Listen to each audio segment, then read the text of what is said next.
Hey family, welcome to the Family Meeple. I'm Raymond, and this is AutoQuest.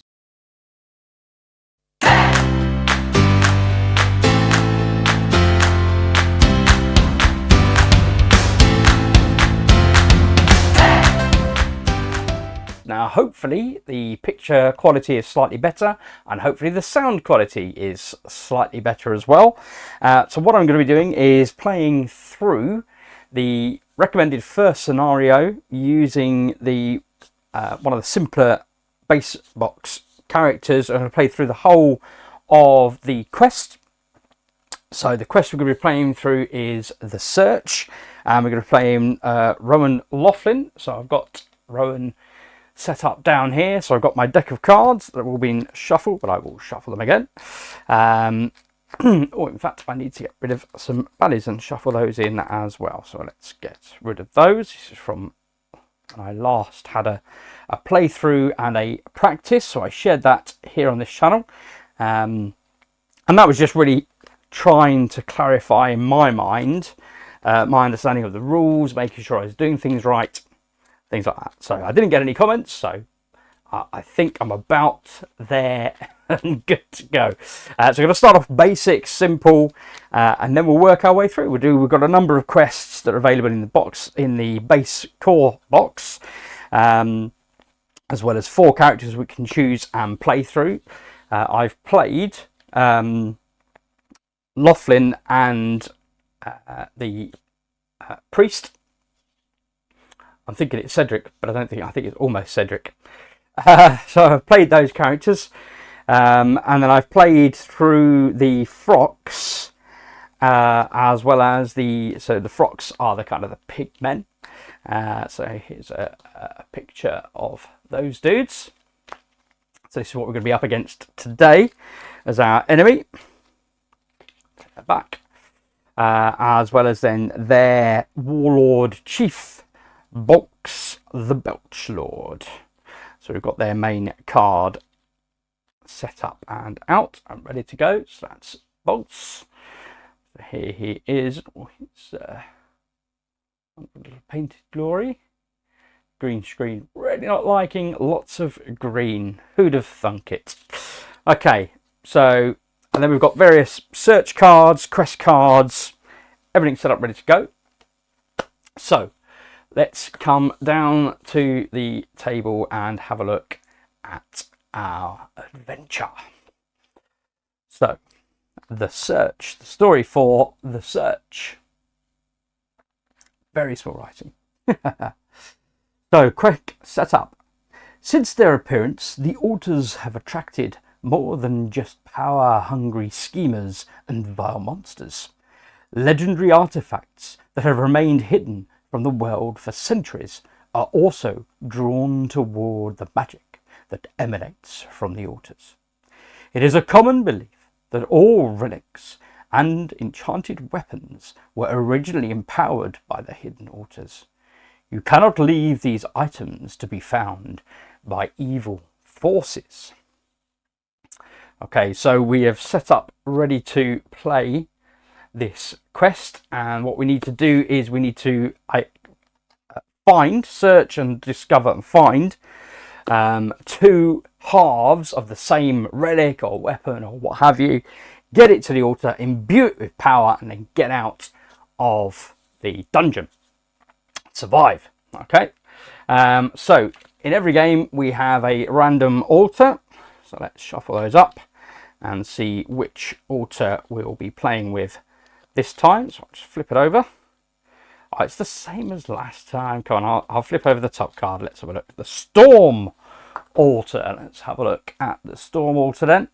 So, Storm Altar, when it activates, each hero may discard 1 focus to change 1 altar die to a result of their choice.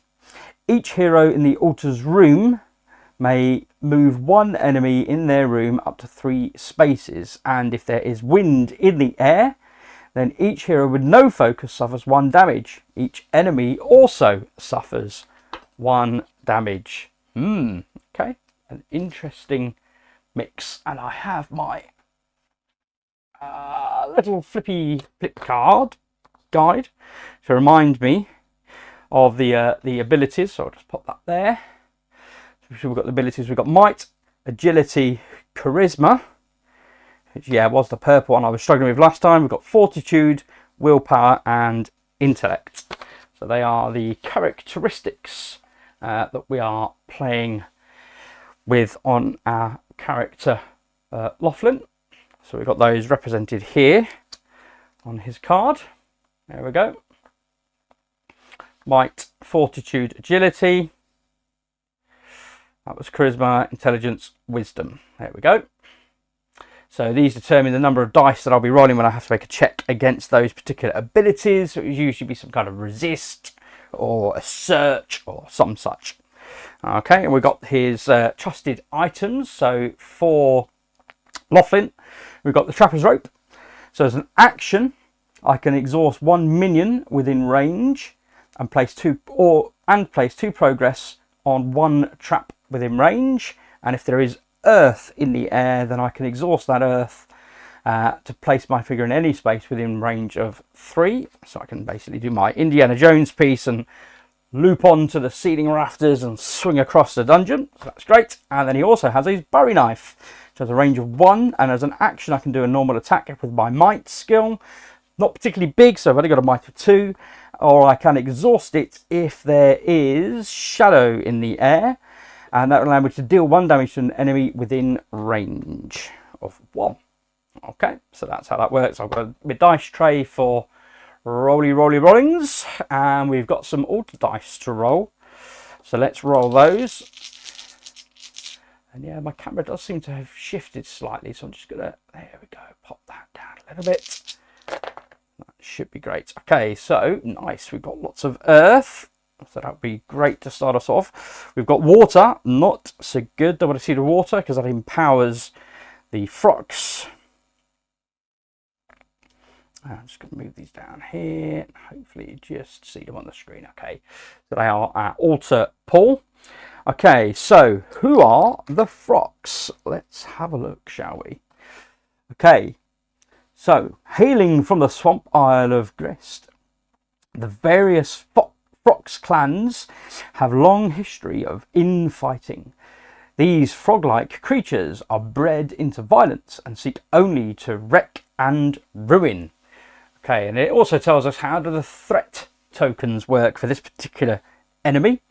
So in the case of the threat tokens, if I take damage from a Frox, it's representative of their sludge-like substance used to subdue the foes. So I'll also take a threat token, which would be one of these. So I'll take that as well as a damage. And then when I go to heal, I'll have to remove that as well as healing my damage, or before I can heal the damage as well. So that's how that works for these guys. And then we also have then finally our big villain who will be facing off maybe at the end if he comes out, if we get that far. Let's have a look. So the villain scheme. So the wetlands that poison the southern borders of Aridica are home to the unsavoury tribes of Frox. While most of these tribes are constant nuisances to local folk, the bloated warlord Bolx leads the worst of the worst. His sheer size garners respect and fear among the Frox, and his greed is exactly what the common Frox seek in leadership. However, Bolx's reputation has grown mostly due to his unnatural ability to control the worst of his bodily fluids. Any living being near Bolx will feel his repulsive presence like a plague. Okay, so how does that impact us in the game then? So when he activates, each hero must either discard 1 focus or discard 1 supply. And if there is water in the air, which we now have in our water pool, each hero must also either discard 1 supply or suffer 1 damage. So that is how Bolx will be operating. Okay, so everything is set out. We have now got complete that now. So we've got our heroes, we've got our threats and the villain, and then we've got the quest line. So that is it for setup. We are ready to go, and I will start by drawing 4 cards. and these are my starting hand. So let's have a look first of all. So you can, officially when you first start your draw hand, you can do a mulligan. So any cards that you've got, maybe duplicates, etc., you can discard those and draw again. In this case, I've got 4 different cards, so I'm quite happy to keep those. I've got a couple of actions, a feat, and a reaction. So we'll have a quick look at those. We've got the reaction stakeout. So play this card. We've got a range of 3. Play this card when an enemy moves into a space within range. You may immediately attack using my agility, which is better than my might. And if there is wind in the air, I can deal 1 damage to an enemy within range and then draw a additional card to replace it. So that's quite nice. For actions, I've got makeshift traps. So this is a range of 4, and it enables me to do a search against my intelligence. And then I may discard up to 3 supply, and for each supply I discard, I can deal 1 damage to an enemy within range. And then if there is earth in the air, I get to gain a supply. And then my other action is stray knives. I think this is kind of equivalent to my throwing knives. So a range of 4, I can do an attack with agility. So that's quite nice. And then I may roll 1 altar die. And again, if there is wind in the air, I can deal 1 damage to an enemy within range as well. So that's nice. And then finally, I can cook this. So a range of 2, I'll do an agility test. So my best skill is my agility. So I've got a really good draw have card. So agility test against 3. If passed, gain 1 supply, and each hero within range may discard 1 supply to heal 2 damage. And if there is wind in the air, which we currently have 1 of, either draw 1 search card or gain 1 supply. Okay, so lots of goodies, and search cards are generally very nice, tasty items that will help us out in our quest. So let us begin, however, first by doing a Bury Scurry. So on Loflin's card, here he has his own innate ability. So I can exhaust wind to move up to 2 spaces, moving through any enemies and ignoring trigger effects. So that's movement by traps. Then I may discard 1 focus to gain 1 supply. I haven't got any focus on that yet, but that is a good thing to start me off, as I am currently just next to a door. So I'm going to exhaust my Scurry Scurry even, to move 2, and that will, as a free action, open this door and trigger what is in this room. So let's have a look and see. We start with a feature. So the feature we have is the bookcase. Very good. Let's get out. There it is. It's painted glory. So the bookshelf. When activated, a hero adjacent to this feature may draw 1 card. And then I have the option to interact during my turn, which is a search against intelligence. And for each supply gained during this test, choose a hero in this room to draw a card. So we're going to put that up here in the quest area, and this goes in the item area. So we've got our first feature in the room, and that comes also with the search quest with a mystical aura. You can feel the presence of something arcane here. It is pulling you, telling you that the item you seek is nearby. Everything in the room looks mundane and devoid of enchantment, but the air that hangs heavy around the furnishings assures you that old power courses and thrives through the ground beneath your feet. So when revealed, attach this card to the room's feature card.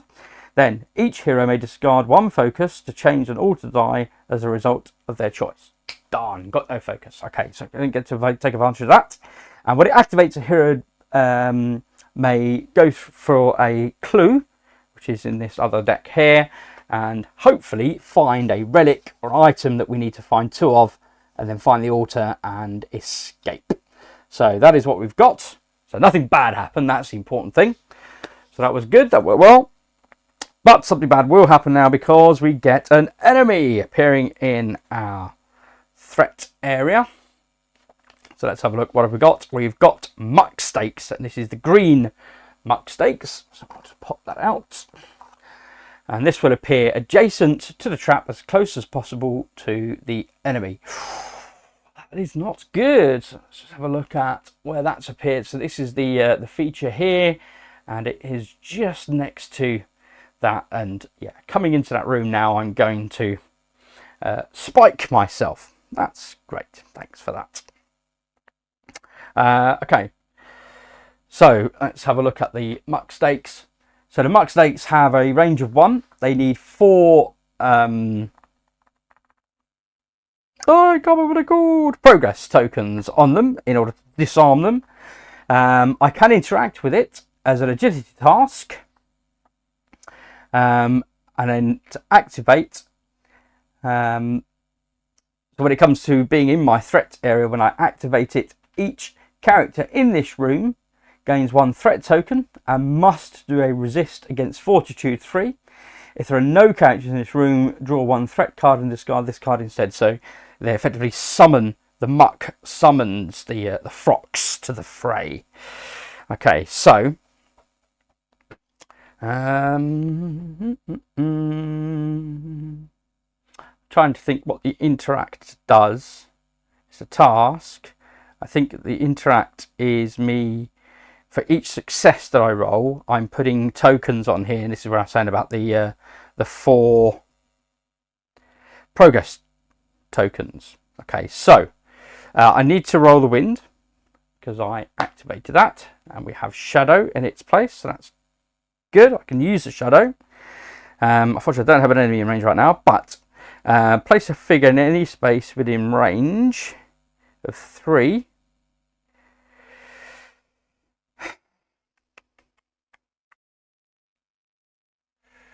Okay, so as an action then, I'm going to use my trapper's rope. So this will be my first action.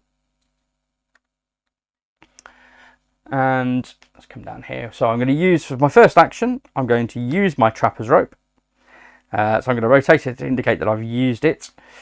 This enables me to put 2 progress tokens. Grab 2 progress tokens.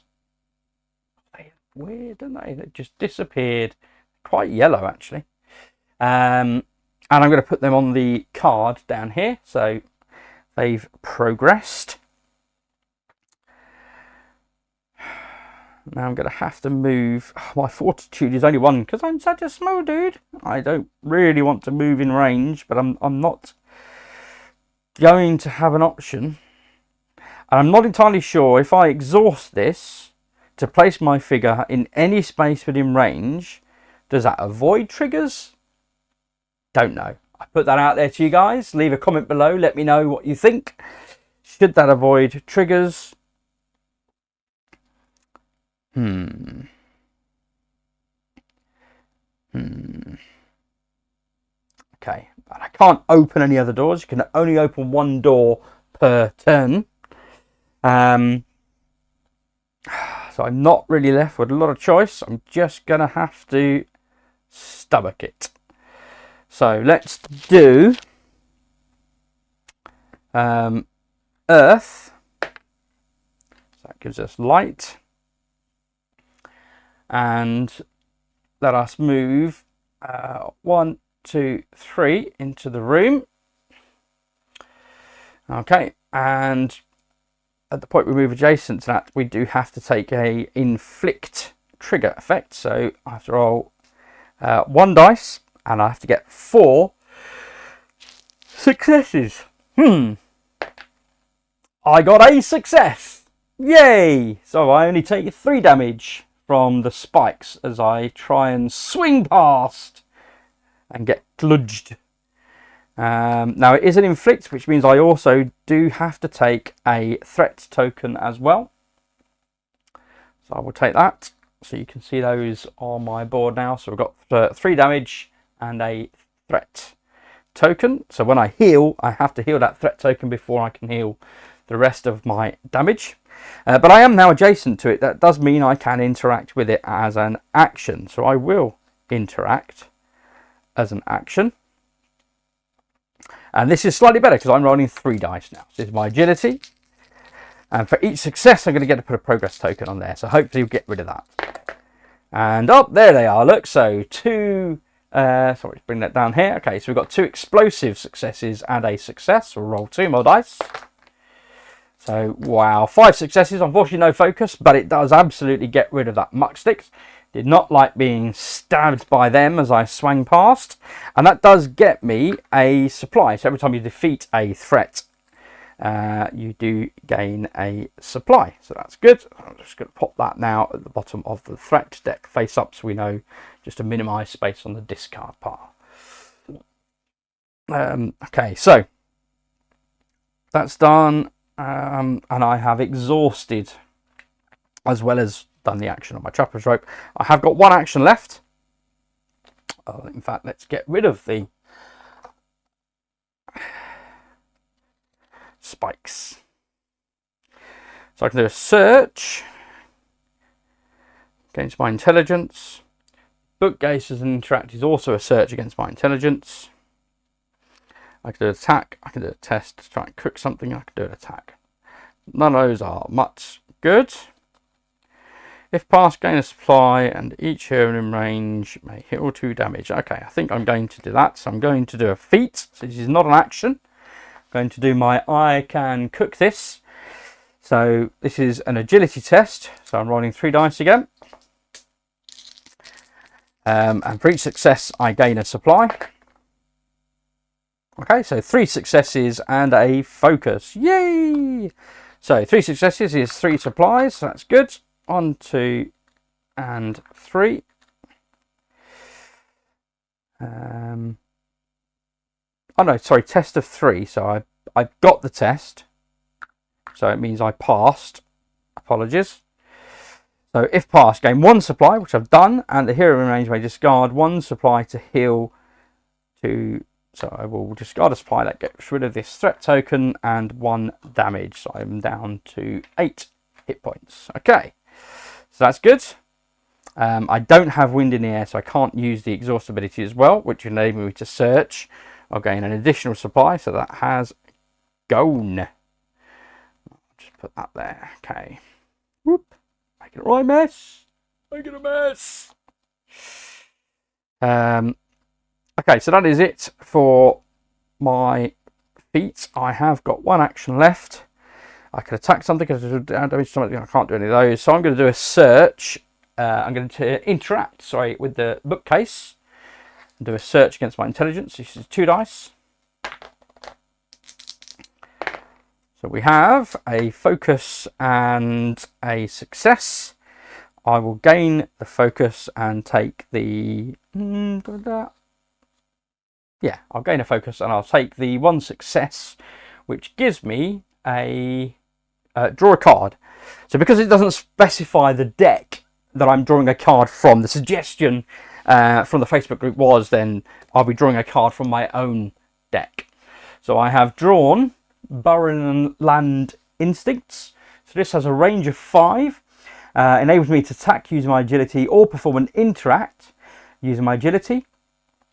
You may move 1 space, ignoring trigger effects before or after performing this action. And if there's wind in the air, each character within range may move 1 space, ignoring trigger effects as well. Cool.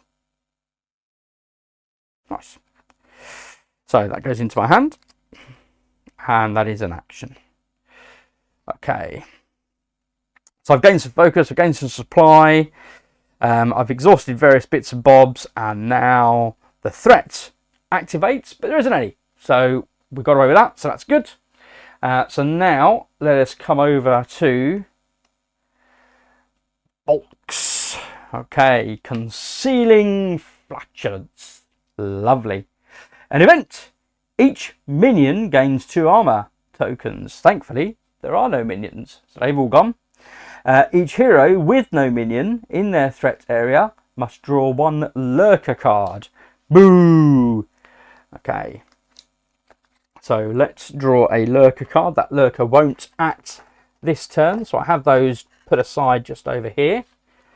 So we have our lurker cards, some dodgy looking eyes. So let's draw the card, and it is a Raglan Burner. Okay, so 4 hit points, starts with 1 armor on him, can move 4 when he engages and has a range of 5 for his inflict. So he's actually his burner abilities. He's got a bomb in his hand. And that's what he'll be throwing at us. Try and blow us up. There he is. That's his little dude there. Okay, so that's our Raglan bomber. So he will now spawn on the board at the spawn point for that room, which is here in my room. So there's me, and there's our Raglan bomber. So he is now in my threat area down here. Okay. Whew. Right, but he won't activate now, but Bolx, the Bolx Lord, will activate. So it says each hero must either discard 1 focus or discard a supply. So I have a focus, I will discard a focus. And then because there is water in the air, we'll use the water. Oh, there's loads of light in the air. Each hero must either discard 1 supply or suffer 1 damage. So I will discard my last supply. Boo! Okay, so that's that. And now we're into the quest area. So when it activates, each hero has control of a clue. Must either discard a focus for each clue card or do a resistance. And I don't have any, so that's it. So that's as much as I have. And then we'll move on to the stone altar. So when activated, each hero may discard 1 focus. I have a focus. To change an altar die to result of their choice. So that sounds quite good. I think I'm going to go for the wind. Oh, see, this is the problem. So I can't go for wind, which is really what I wanted. What else do I want?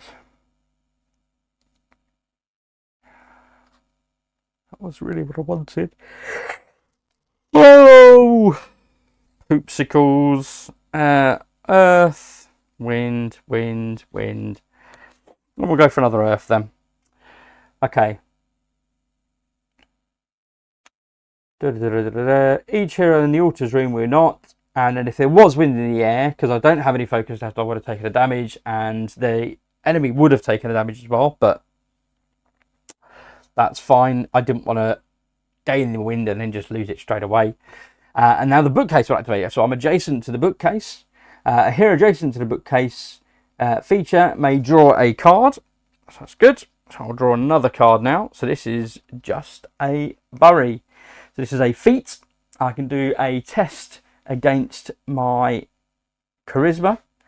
And for each success, choose a figure within range to move 1 space. And if there's shadow in the air, I can do 1 damage to each enemy adjacent to a hero.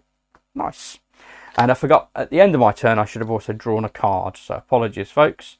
And this is Barrowland Instincts. This is a range of 5. So an agility attack or perform an instinct. I think we've seen this one already. So that's fine. Okay, so this is moving without and ignoring trigger effects. So I've got 2 of those now, so that's good. They are actions, however. Okay. So I drew a card. There isn't wind in the air, so I don't get to activate that. That's fine. And then I also do a search. So the item that I have found isn't an item at all. Instead, it's falling debris. The ceiling is caving in. Thanks for that. Okay, so falling debris, you may do a resist 4 on agility. So hopefully, to discard this card, look at the bottom 2 cards to try and find a clue. Okay, otherwise discard this card and gain 1 focus. Oh, I'm going to go for the resist. Come on! Ah! Didn't succeed. Boo! I do gain a focus, but I only got 2 successes. Otherwise discard this card. No, so that was fine. I failed the test, but I don't get anything. Resist. Yeah, so I do take 2 damage from falling debris. Boo! Okay. So I will take that. Oops. So that's back up to 4 damage. That's what's happening there. Okay. So that is it for the quest turn, and it is back to me. So we are on turn 2. Right, I have got the option. So the thing with a search is you have to make it to the altar room and then back again. So I think my plan is to move up, around, down, and then depending on how I'm doing, I could maybe do around here, or maybe through here and up and down. That should give me enough to to get in there. In fact, you know what, folks, I just thought I didn't prepare. It's on the down bottom anyway. 1, 2, 3. Well, in fact, let's not see what they are. Not that I can remember what they do. So features, the altar has to be juggled in with 2 features at the bottom. So these features will go on the top. And this will be one of those last 3 cards. Follow the queen, follow the queen. No? Okay. So that's on top of there. Okay. Thankfully, I didn't draw the altar. That would have been a very weird game and short. Okay. So we've got everything we need, and we are now on to the next round. I've got a handful of cards. Let's unexhaust my cards. Undo that action. So I've got a baddie in the room. I'm not adjacent to the baddie. I don't really want to be adjacent to the baddie. He is 3 away from me. So if I'm here, 1, 2, and 3. And I have got shadow in the air. What else have I got? So these all require wind. I could do I could perform an attack at range of 5. Let's flip over my actions. And my agility, that's quite good. I mean, it ties me up, but it gets rid of him.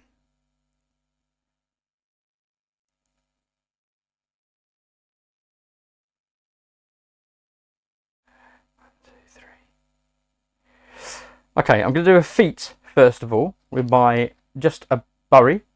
So that enables me to do a test against my charisma, and then for each success, choose a figure to move 1 space, and then I can deal damage using the shadow to each enemy. It's adjacent to here. That's no good. That is no good. That's not what I want at all. Okay, let's just go for the Buryland Instinct. So range of 5, doing an attack using my agility, which is 3 dice. So that's the card we're playing. So we're doing an attack on the Raglan Burner. Let's come down here. We can see these dice.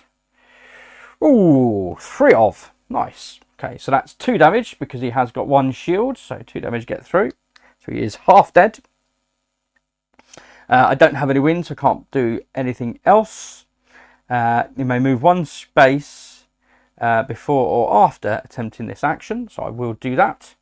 So I am still 3 away, but that was an action, so let's flip that over. And then for my next action, I'm going to play another Buryland Instinct. So again, range of 5, drawing 3 for my agility. Straight 3, so that's 4 points of damage in total, including his shield. He is dead. We are doing well. That's him taken care of.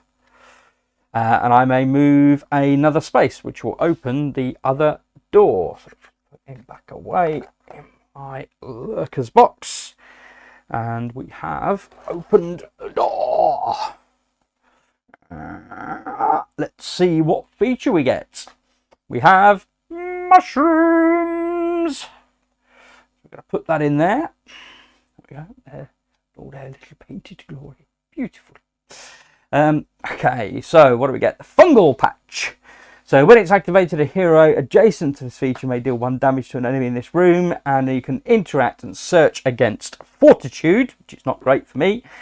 And for each supply gained during this test, you may deal 1 damage to an enemy in this room. Talking of enemies in this room, let's draw a we're going to draw a threat, and then we'll do the search. Okay, so the threat is a Frox Bogmancer, and it's the green dude. So we'll get him out.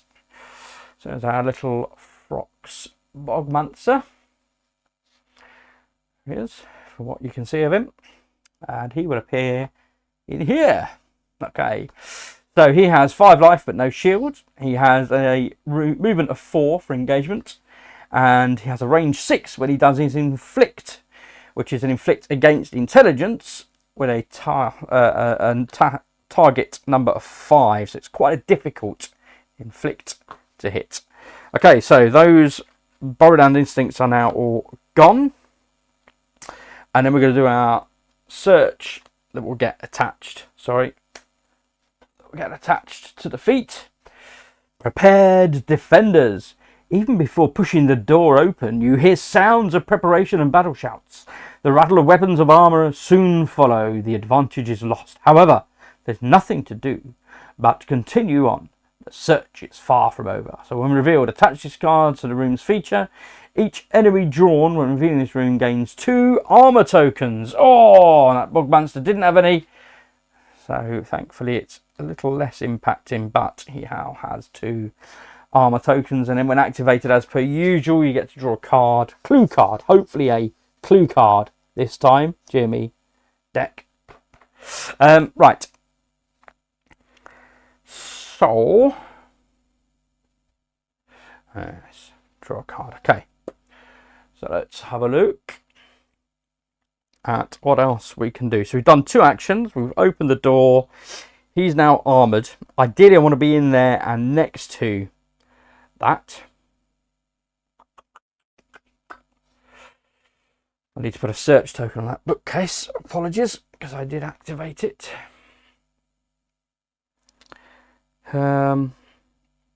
Right, so what can I do? I can do makeshift traps.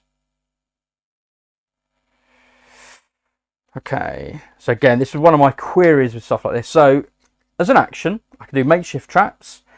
I can get in the room actually. So the question I had was, when doing a search, do you have to be adjacent, or is it just the feet in the room that you are searching? Are you just generally searching the room? I wasn't too sure. However, I'm going to, before I do that, I'm going to use my rope, my trapper's rope.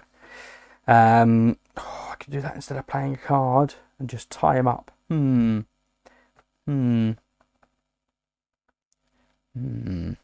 Interesting. Ooh, right, so I'm going to spend earth, which comes back as earth, so that's good. And that gives me the ability then to exhaust this to place my figure in any space within range of 3. Okay, so it gets me absolutely firmly into the room. That is exhausted, not an action. 1, 2, 3. So that gets me as far as there. I can't go any further. I could go here 1 further away, but I'm in range 6. He's still got a mighty range. I'm pointing and you're not seeing, apologies. So I've moved into the room. So the baddie guy is here and I'm over here.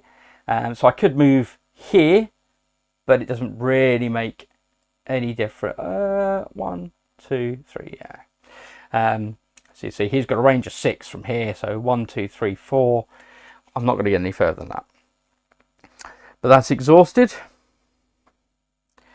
Now, what else have I got? I've got a whole bunch of actions. I've got a reaction when he attacks me. I've got a feat. For each success, choose a figure to move 1 space. So I could do that, move me a little bit further away. Do damage to each enemy adjacent to heroes, not much. Cop. And he has range attack, as I say, so he's not going to be approaching me anytime soon.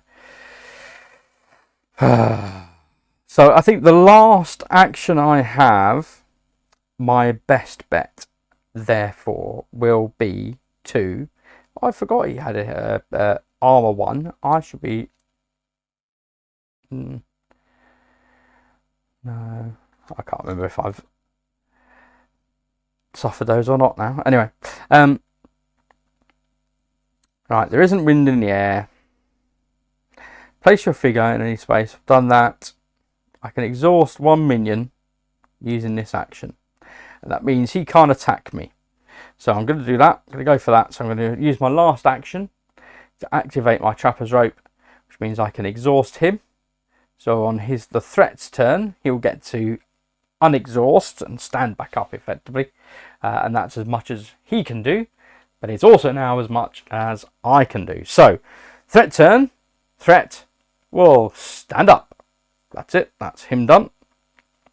Villain turn, Bolx Lord, let's do this. So each hero must either discard a focus. I have a focus. There isn't water in the pool, so that doesn't matter. And now he's going to draw his card. I'm sure it probably does matter which order I'm doing those things, by the way. I don't know. I'm going to activate and then draw a card. I think last time I did it differently, but apologies. Acid Reflux. So the hero with the fewest cards in their threat area must do a resist agility 4 test. So doesn't matter, that is what I've got. So resist ability. Resist agility 4. Come on! Oh, we got an explosion. Nice. Come on. Oh, okay. So I got 4 successes. Let me switch to here, sorry. So I got 1 explosion and 3 successes. So I got 4 successes, which is what I needed to pass. And I also gained back at that focus that Bolx pinched on me. Ha ha ha ha. Excellent. So that goes to the bottom of his deck. That's him done. Right. And now we're on to the quest cards. So this one here, first of all, I don't have any clues, so no impact there. The Storm Altar will now activate. So each hero may discard 1 focus to change it all to die. Still a flipping wind. There's loads of earth. There isn't anything else that I can make use of. Alright. Okay. And we're not in the altar room. Okay, so there's no further effect there. I'm not next to the bookcase, so no further effect there, but I am next to the shrooms. So we get to activate a hero adjacent to this feature may deal 1 damage to an enemy in this room. So let's deal a damage which just loses him his first point of armor. So that's all good. And then a hero adjacent to this attached feature may draw a card from the search. Hey, we have our first half. When revealed, a hero may take control of this card, while adjacent to the altar you may discard this card along with a matching copy of the half scroll to gain to place 1 quest token on the quest rules card, and at which point we want to be heading out. So we have gained that. Sorry, Bolx, going to move you over there. So we have our first clue card. Brilliant. Okay, we are on to round 3. And we have a baddie in our threat area.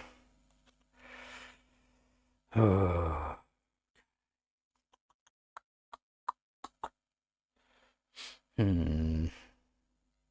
I didn't draw a card at the end of my turn. Again, apologies, folks. Okay, aha, Loflin, a Loflin Hot Pot. I like the Loflin Hot Pot. This is a card that I can put down in my area and retain until such time as I use it, is the official term. But I can exhaust it for a bonus, which is nice. So I'm definitely going to put that in place. I'm going to spend an action to put my hot pot into play, but I do need to have fire to exhaust it. Unfortunately, I don't have fire, but at least I've got something else now I can choose for when I come to the altar's action. So play this on a hero within range. Me! I can use it to heal 2 damage, gain 1 focus and draw a card, or I can exhaust it if I had fire. Before rolling dice for a test, gain +1 dice for that test. Very good. Okay. So makeshift traps.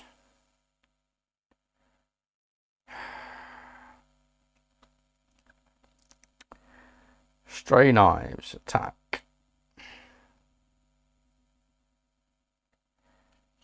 Let's do stray knives then. Play this card and then it moves into space within range of 3. He's never going to do that. Okay, so we're going to do stray knives as an action. This is my second action for this turn. So stray knives then is a range of 4. I can do an attack using my agility, so it's 3 dice. And then I may roll an altar die. Nice. 3 points of damage. So that loses him the last shield and puts 2 points of damage on him. Okay. So that is now used. And I may roll an alter die. Oh, flipping light. Doesn't help me. Okay. So that's gone. I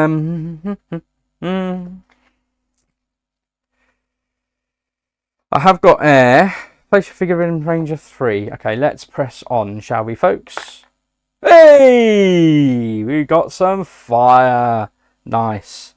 Okay, so I'm going to spend my exhaust action on my trapper's rope to move 3 spaces. 1, 2. I have a space left after this. Apologies, I'm waving around. I've got a fly in the room. There we go. Okay. So we are going to reveal a feature. Oh, it's the fountain. Beautiful. There we go. Okay. Do like a nice pretty fountain. Very good. Okay, right in the centre of the room there. Beautiful. Okay, so activate. A hero adjacent to this feature may roll 1 alter die. Very good. And you can interact and search against wisdom, which for me is 2 dice. And for each supply gained during this test, you may roll 1 alter die. Very tasty. Okay, now of course, because it's a feature, we need to also reveal a strange fatigue. Weariness settles in. It could be some hex, or it could be simply natural exhaustion. Whatever it is, must be intended to it must be tended to. There you go. If you hope to continue the journey, there's no time to make camp, so you must dig deep for the resolve to continue on. You cannot rest until you find what you're looking for. When revealed, attach this card to the room's feature card. Then each hero must either discard 1 supply or do a resist might test of 4. I've got no supplies. I'm going to be doing a resist against might. Okay, let's have a look and see what we roll. 2 off. So we'll take 2 damage because I failed to resist. So I go onto my character board, and then the action card gets attached. Right. I have 1 move left. Oh, before I do that move, let's draw a threat. And the threat is a Frox Raider. And it's the blue Frox Raider. Have him from my ick box. There he is. Okay.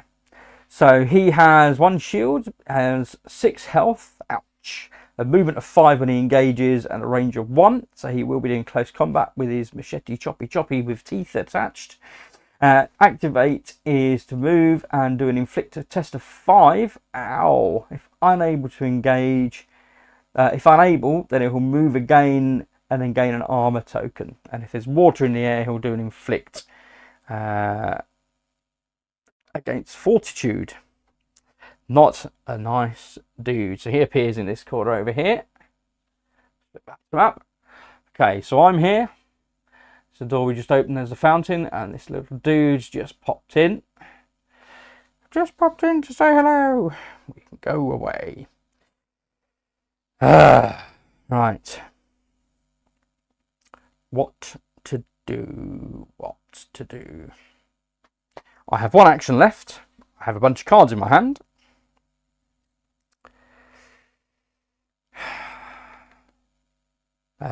Right, I have 1 move left, so let's move. I've got a giant fly in the dungeon. He's trying to escape up the stairs. So I can do makeshift traps, a range of 4.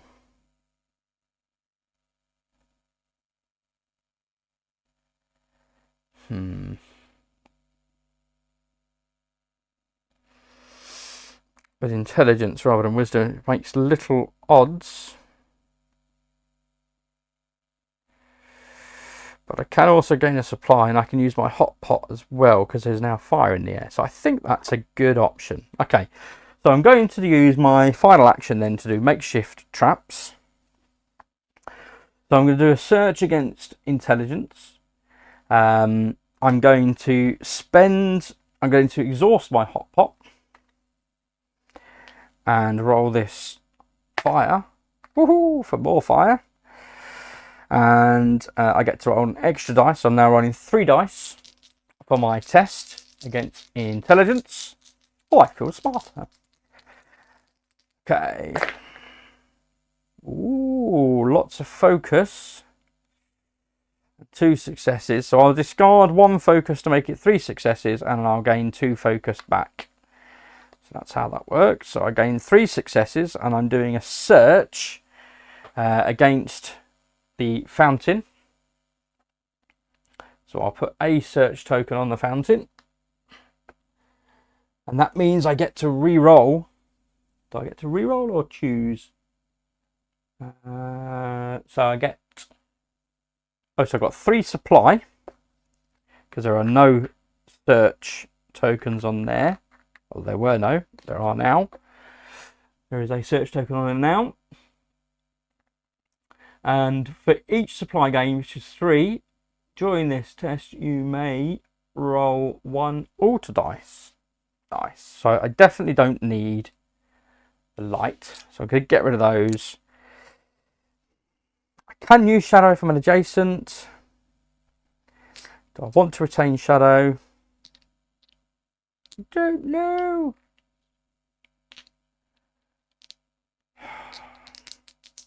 I'll leave the shadow. Oh, water! Boo! That's not good. Not good at all. Okay, I can't use water, unfortunately, so I've got no way to get rid. Darn it. Not what I wanted. And I still got more flipping light, which is useless. I did get 2 focus, and I got 3 supply. That was my last action. I can also spend the earth to gain a supply. Which gets me a shadow. So I get 1 extra supply. But that is all my actions. So that is gone for my makeshift traps.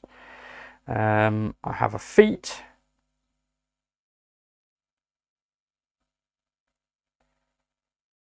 Yeah, let's do a charisma test using a feat as the finale to my turn. So range of 3. For each success, choose a figure within range to move 1 space. Okay, I can't use my hot pot.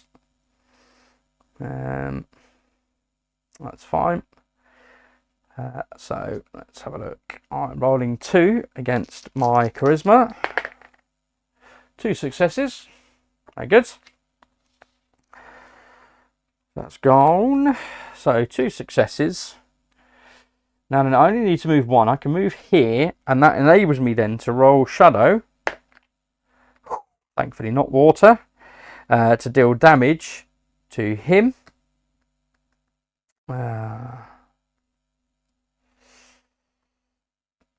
always get confused again. I always get confused here because he's got 1 armor, and I'm causing only 1 damage. But it's through this Rudic ability. So my assumption would be he does take that damage because I'm not rolling dice for him to take damage. I'm using power. That's my logic.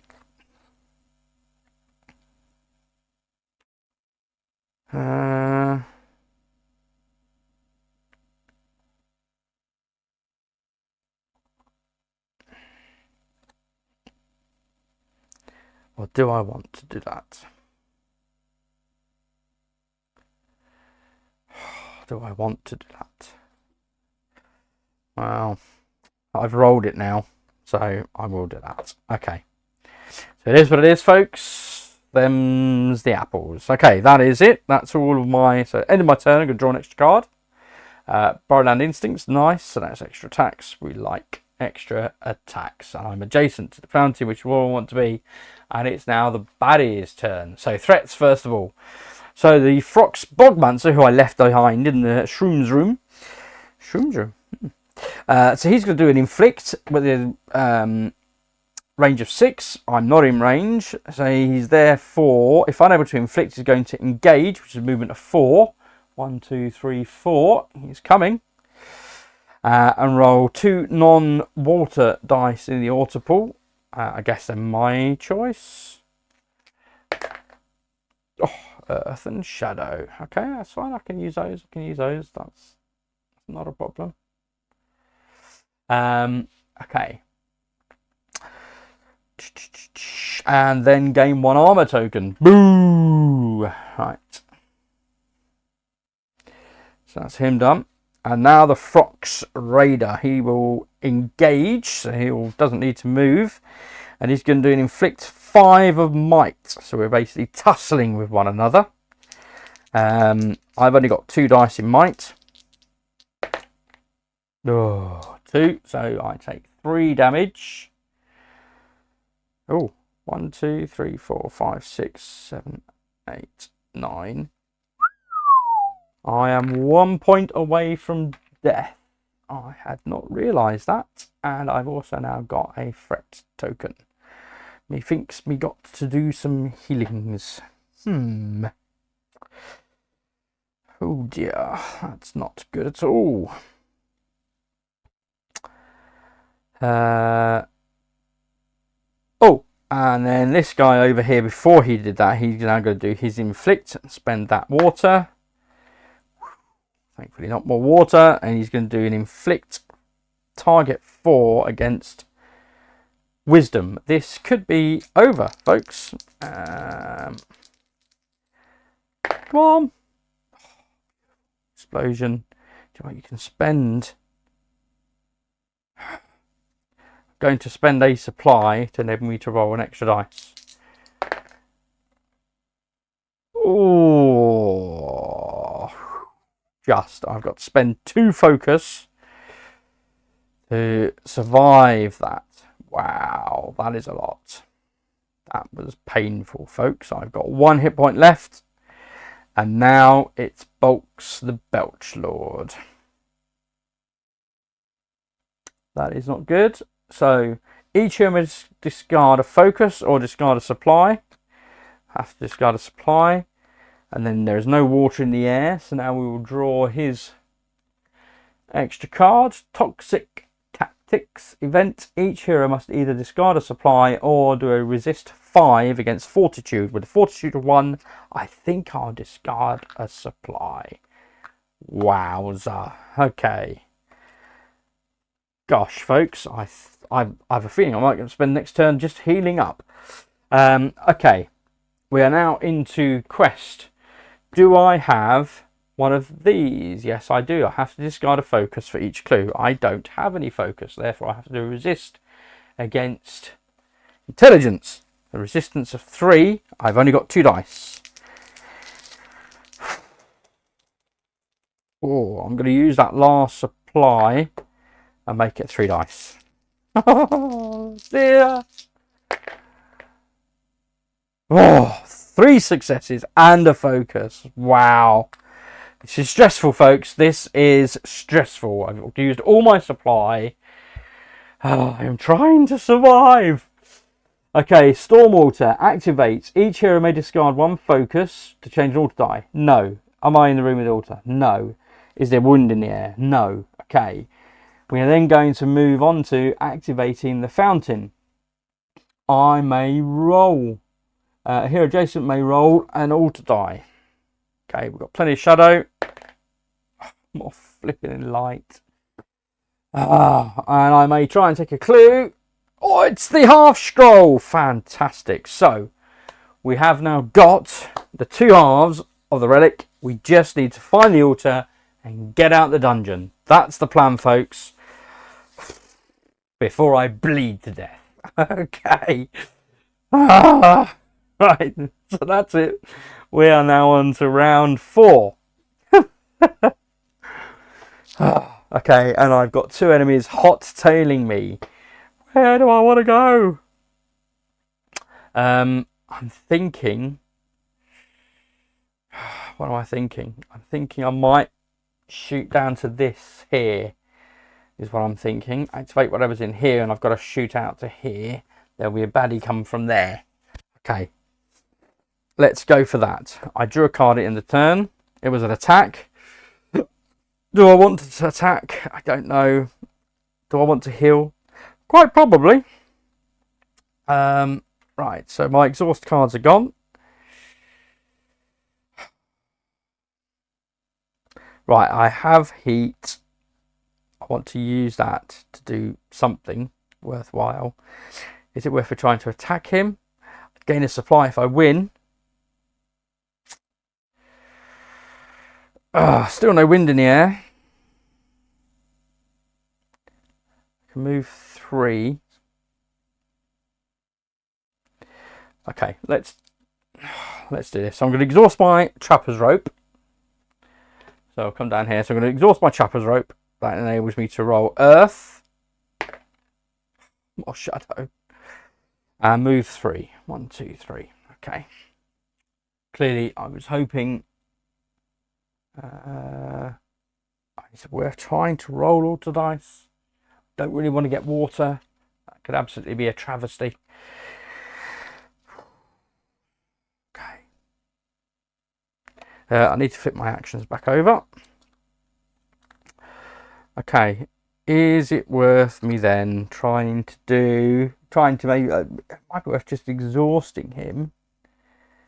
Because he will engage and then engage again if it doesn't get close. The other guy's going to engage and then roll water dice. Bad news is if it gets water. Either way, I need to get out of that room. So I haven't done anything yet. I've got a reaction. I've got an action. Do an attack range 5.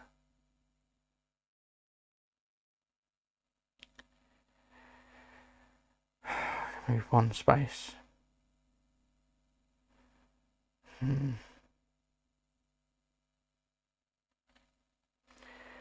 Is it worth doing an attack range 5? I mean, probably, right? That's got to be worth it, right?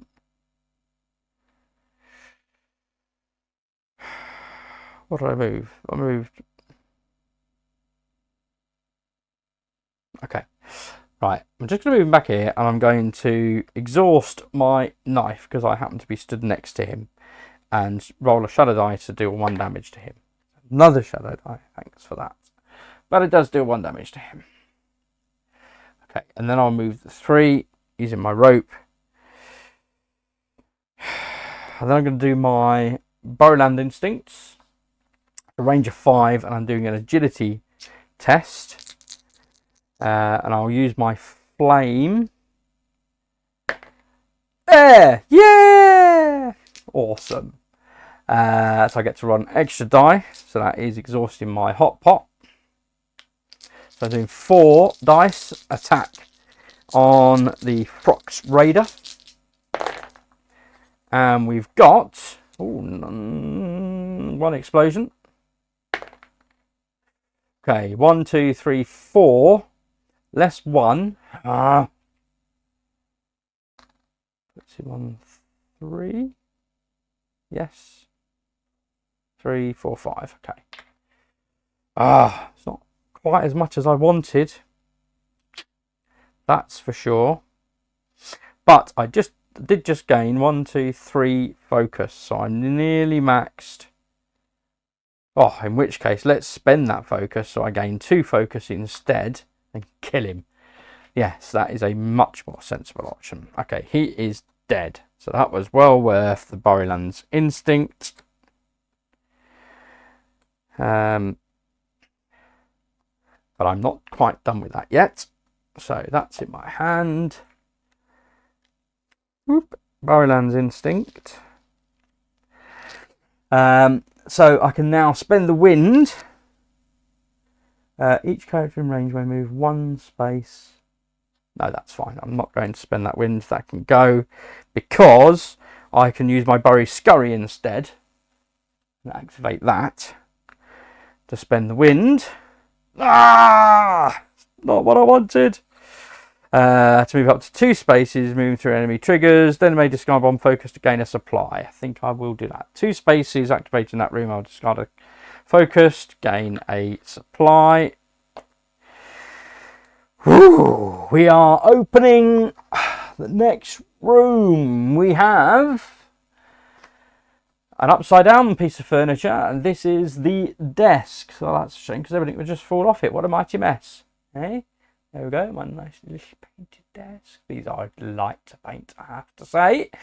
They are gorgeous. Okay, so we have a desk in that room. So I flip back to the table view. Okay, so we've left this room, or we're just about to leave this room. We're here, open this door, and this is where the desk has just gone. So, desk, when you activate it, a hero adjacent to this feature may heal 1 damage. That's nice. We can interact to search against intelligence. For each supply gained during this, choose a character in the room to heal 1 damage. Oh my gosh, this couldn't have come at a better time. I absolutely want to get next to that darn desk. However, before that, potential ambush. Something isn't right. The feeling of being watched increases with every step, and with every turn comes more and more dark corners. Too many places for an ambush, but not enough reasons to turn around now. The search must continue. When revealed, attach this card to the room's feature card. After drawing threat cards, each hero must do a resist of agility 3. Each hero who fails must activate the drawn threat. Whew, let's hope we don't do that. So I'm just gonna leave it up here to remind me I need to do that. Let's draw a threat, and it is a Frox Muckslinger. Yes, it's the ranged dude, and it is green. Get him out. There he is. See if that shows up at all. Barely. They've got like ghost cloaks on, I tell you, these dudes, like flipping stealth in these dark dungeons, I tell you. Nasty pieces of work. Okay, so he got 1 armor and a 5 health. Let's get range of 5, or a range of 5 as well, and he moves 5. Activates to engage. If unable to activate, unable to engage. Range of 5. Wow, okay. So that's fine. Well, I say that's fine. Okay, Bowland's Instinct was an action, so I need to spend that action. Okay, and now I need to do an agility test. So we're doing an agility test. 3 dice. I have to get 3 or more on 3 dice. Let's hope. I've got a focus if I need it. Oh, it's an explosion. And another explosion. I don't know. Okay, so 5 successes. Absolutely smashed that. And 2 more focus. Love it.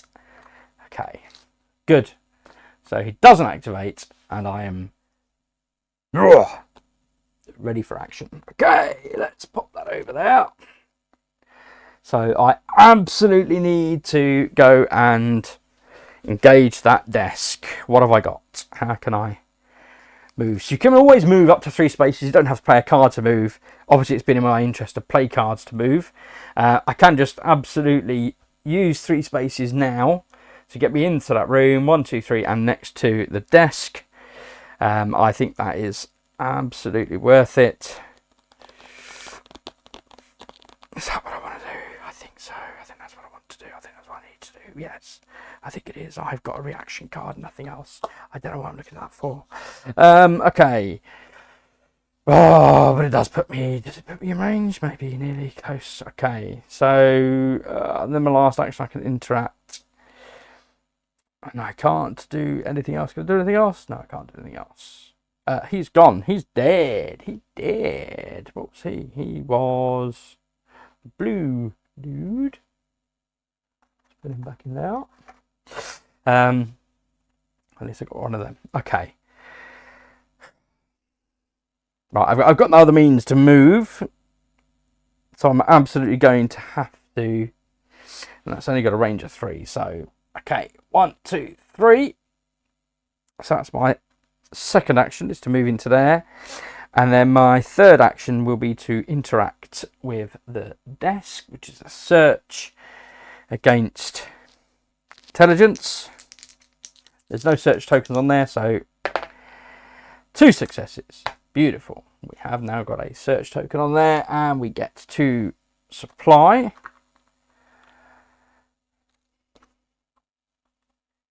So for each supply gained during this test, choose a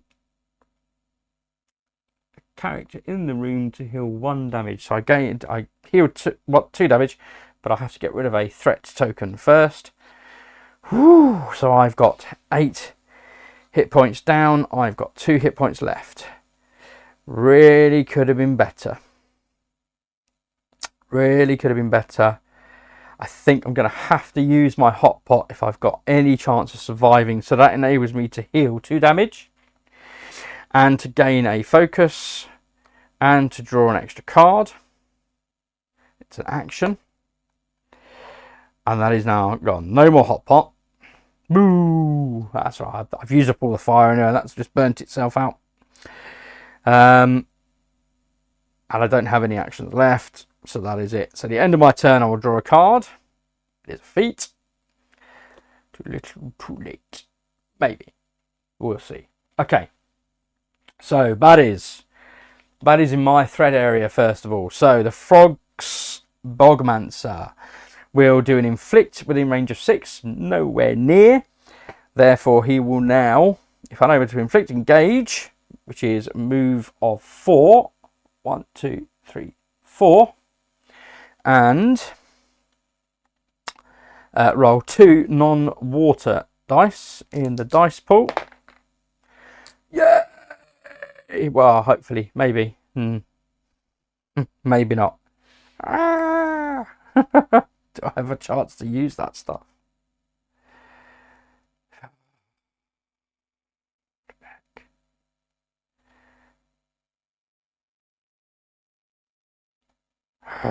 Okay, probably not. Anyway.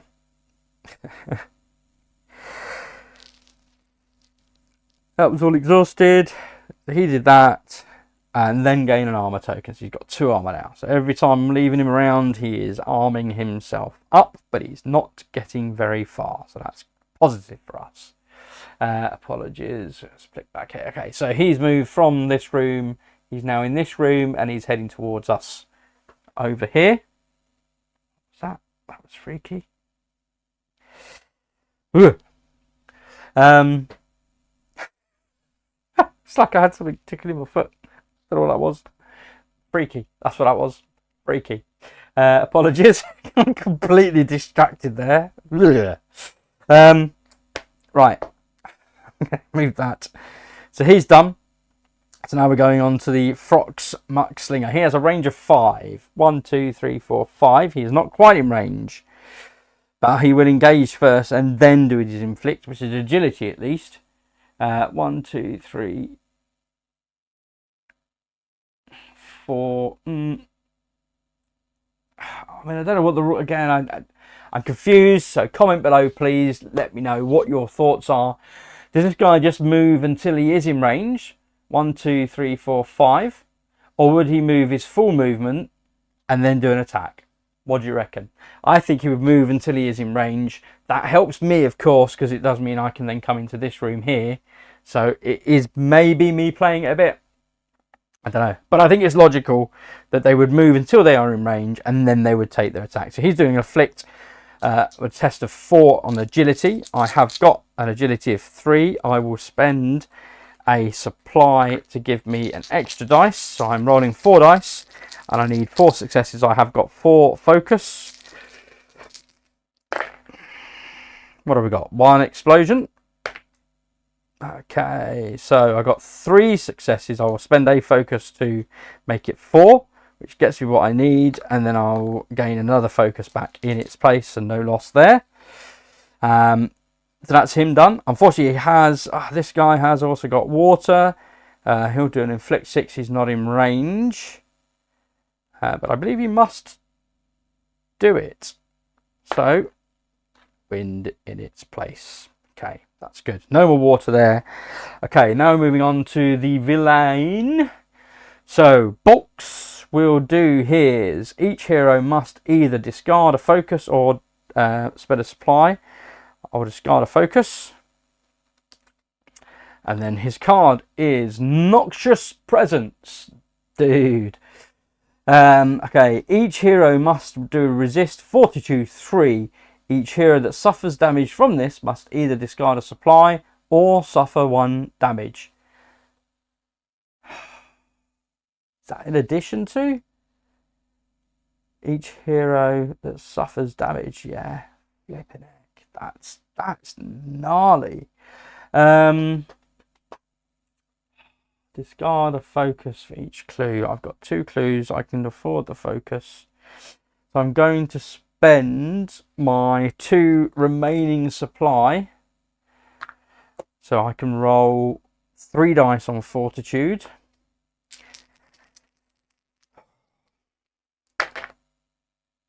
A crit success. Come on! Oh, you can't even see what I'm rolling. Apologies. So I've got a crit success, a focus and a success, and a success. So I got 3 successes. So I pass his test. Ha ha ha. Although it was flipping expensive. And I do gain 2 more focus, which is great because I'm about to lose them. So now we are on to the quest phase. So each hero who controls a clue card must either discard 1 focus for each clue, otherwise do a resist. I will discard 2 focus, bringing me down to 3. I had reached my maximum.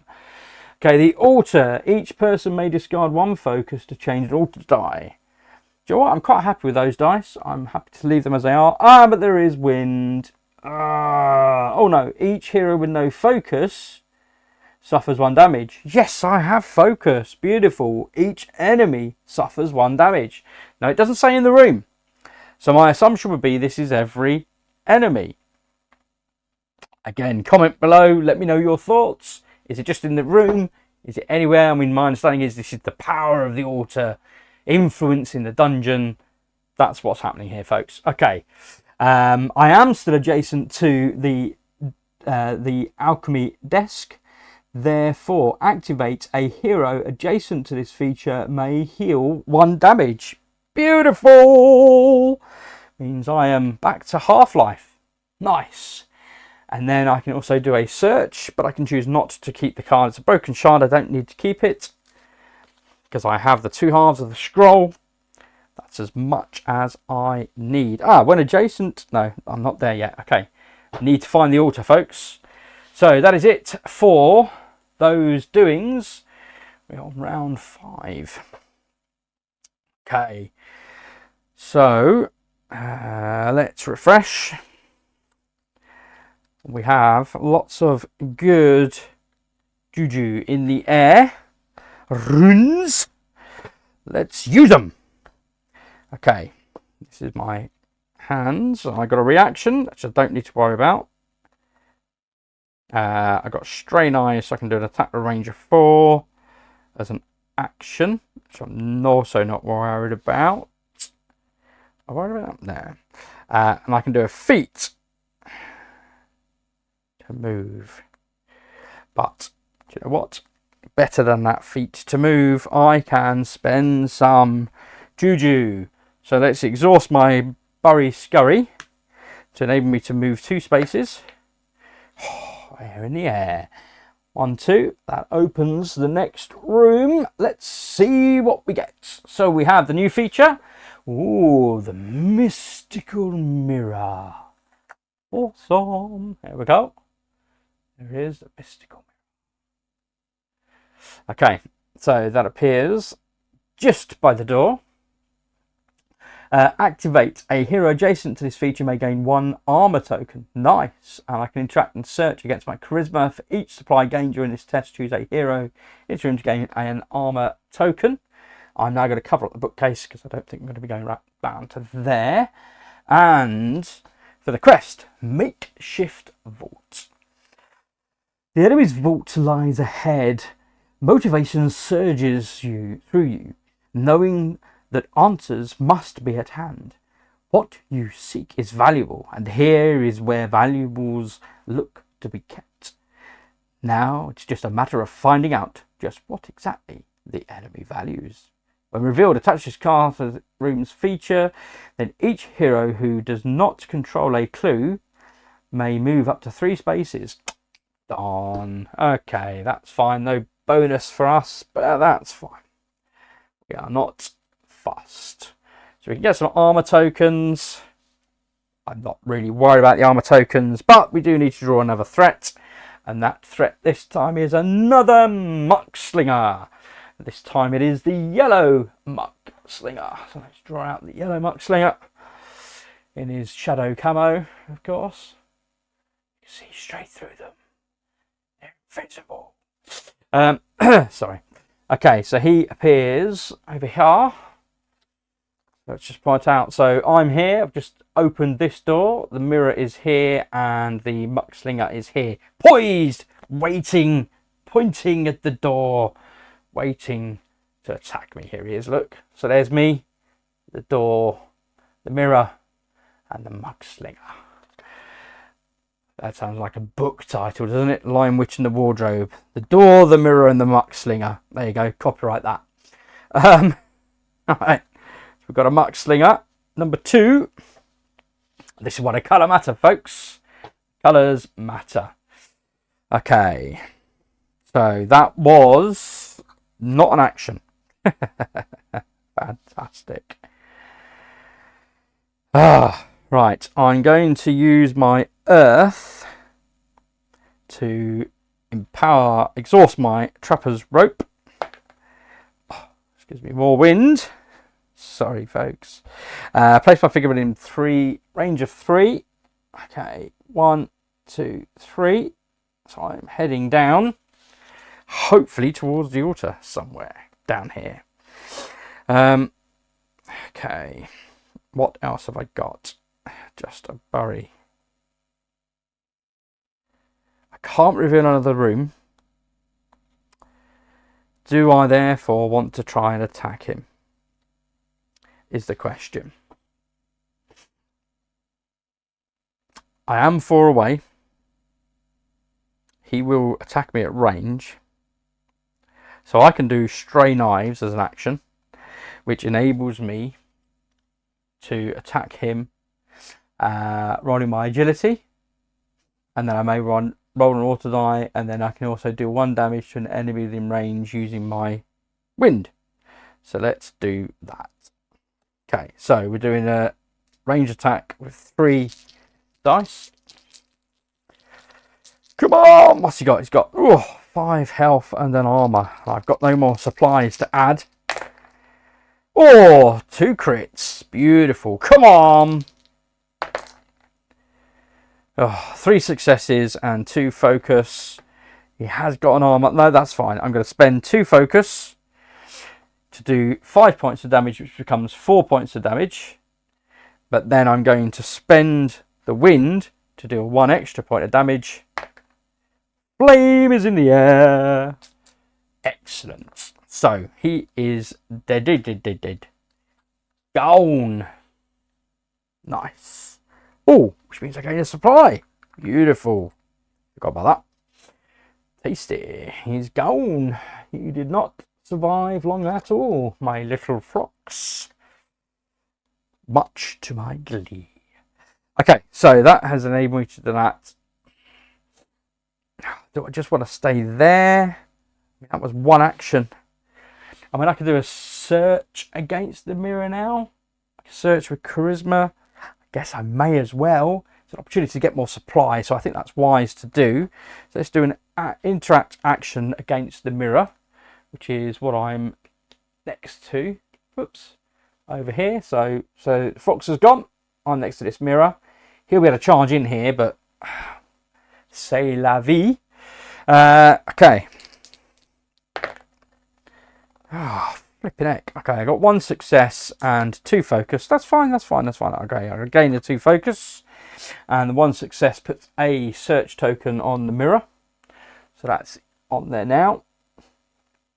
But it doesn't mean I gain 1 supply and 1 armor. That's good. Like a bit of armor. Might come in handy. That Fox comes around the corner at me. The thing is, he has to go through that door straight through. So I have a reaction that I can play at that point. And I might be able to fluke a kill. We'll see. We'll see. So that was one action. Is it now worth me doing another action and maybe spending a supply? I think so. Yes, I'm going to spend a supply and do another interact. So I've got 3 dice now. So 2 successes. So there's 2 searches on there now. So I only get the 1. No, I'll spend the extra focus. Do I want to spend the extra focus? No, I'm going to gain a focus because I need it when it comes to the end of my blinking turn. All these bad jujus. But I do get 1 supply and I also get another armor. That's good. That's all my actions done.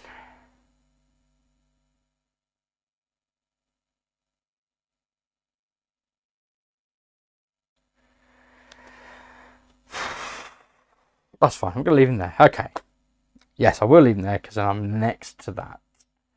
Not that it's a big deal. I'll gain another armor. That's tasty, right? It's tasty. Okay. So we are on to baddies. I have threats. We have these flipping bog monsters just wandering around. So he can't attack anything. So he will engage, which is move for 4. So let's go back to the table. So 1, 2, 3, 4. He's very slowly following me through the dungeon here. And at which point then he will roll 2 dices. Let's go with those because at least the shadow I can maybe use. Oh, it's water. They want water. Okay. Done when I wanted. Targeting each character. Again, is that in range? Not in range? Anyway, flipping heck, hate that. Okay, 1 armor, 1 more armor he gains. And then it says he will then spend this water,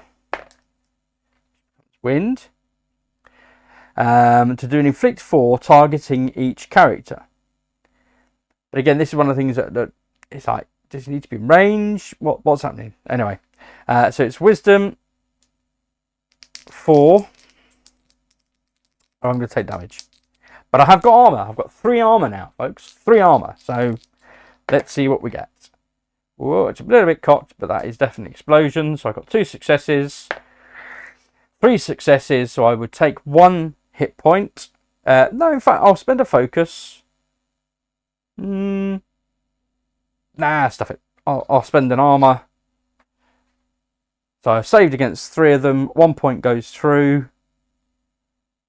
Which ching, comes off my armor, so I don't get to take any damage, therefore I don't take a threat token either.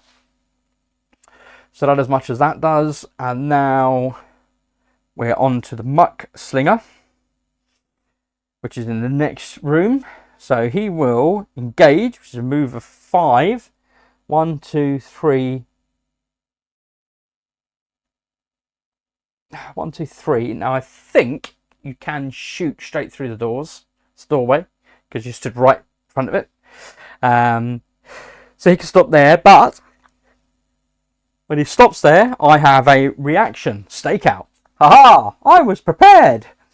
Play this card when an enemy moves into a space within range. You may immediately attack on using your agility. So my agility then is 3. He has got 5 and a shield. He's already lost 1 hit point, but I will use a supply to make it 4 dice. And I've got a whole bunch of focus if I need them. Hopefully I won't. What have we got? 2 crits. Nice. 4 hit points coming his way and 2 crits. And 4, so 6 successes. He is absolutely dead. Haha! Watch my stakeout, will you, Frox? So he's gone. And that gains me that supply back. That's tasty.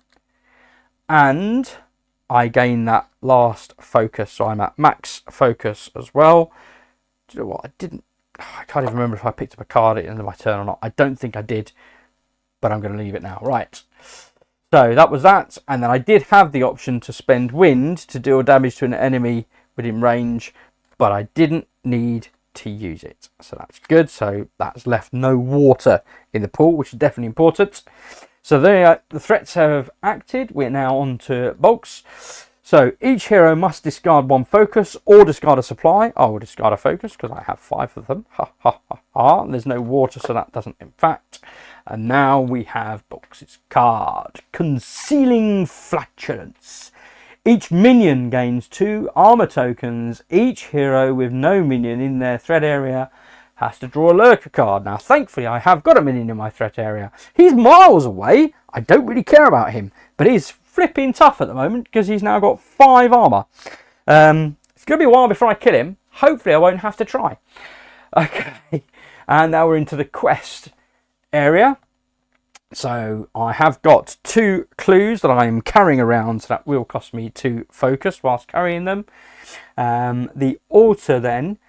Each hero may discard 1 focus to change an altar die. That's fine. I'm going to leave it as it is. And because there is wind in the air, that will activate. And each hero with no focus takes the damage. Each enemy suffers 1 damage. He's suffering 1 more damage. Goes straight through his armor because it's caused by the altar. Boo! Flipping light. Who wants light? Not me. Okay. So moving on then. I am next to the mirror. So when activated, each hero gets to gain an armor token. Fantastic. And then I get to look at the card on here.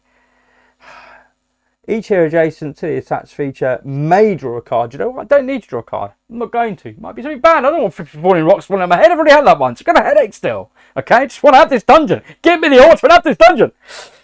Sorry. Okay. So, we are back to the full board. We are on the move. We've got 1 threat left, and he's just waddling around the dungeon. Love it. That has worked out so well, folks.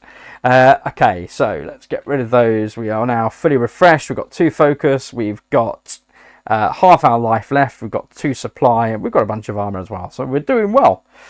Okay, we have armor in the pool. Wind in the pool. So let's start with... Have I got earth? No. Okay, so let's do the wind first of all. So I'm going to exhaust my Bury Scurry. Move up to 2 spaces. Then I may discard a focus to gain a supply. I'm not going to do that, but I will move up to 2 spaces. Not water. Fire. Where's my hot pot when I need it, eh? Okay, so I can move up to 2 spaces. Doesn't quite get me in front of the door. Shame, but it is what it is. Didn't give me an earth either. Boo. Now, I do have an option in here to channel, which means I gain a focus and change 1 altar die to result of my choice. So I could do that in order to use my trapper's rope. It also gave me a focus, but it does use an action. I haven't spent any actions yet. But I think that's going to be worth doing, folks. I think that's going to be worth doing. So let's do that. So for an action, I'm going to channel. Gain a focus and change 1 altar die to the result of my choice. I will change this light to earth. And then I can spend that earth to move more fire. So I'm going to exhaust my trapper's rope, which means I can place my figure up 3 spaces away. There's 1 space. Okay, let it be the altar. It doesn't matter if it's 1 more. I could have come over here, but if it's 1 more, then let's have a look. Oh, it's the treasure chest. I'm going to have to dig this one out. All right. There it is. Magical treasure chest.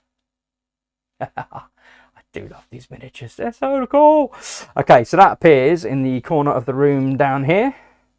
This is where we're heading now. So I'm trying to show you, and I've blocked everything. Okay, so I'm here. I've just opened this door, and there is a treasure chest right in that corner, which of course means this is where the baddie is going to spawn. But before that, let us draw the other search card, and it is Darkened Room. The darkness deepens here, obscuring what feels like watchful eyes lurking just beyond your vision. You are certain you're not alone. Regardless, answers still wait beyond, forcing you to steel yourself against the fear of ambush, still watching every shadow. Okay, I'll put the item over there.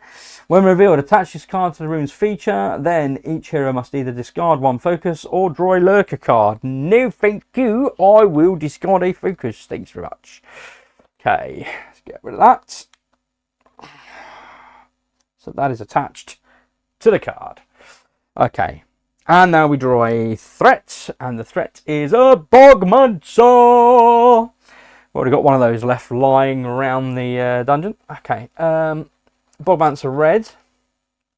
Your time is up. So we'll pop him in.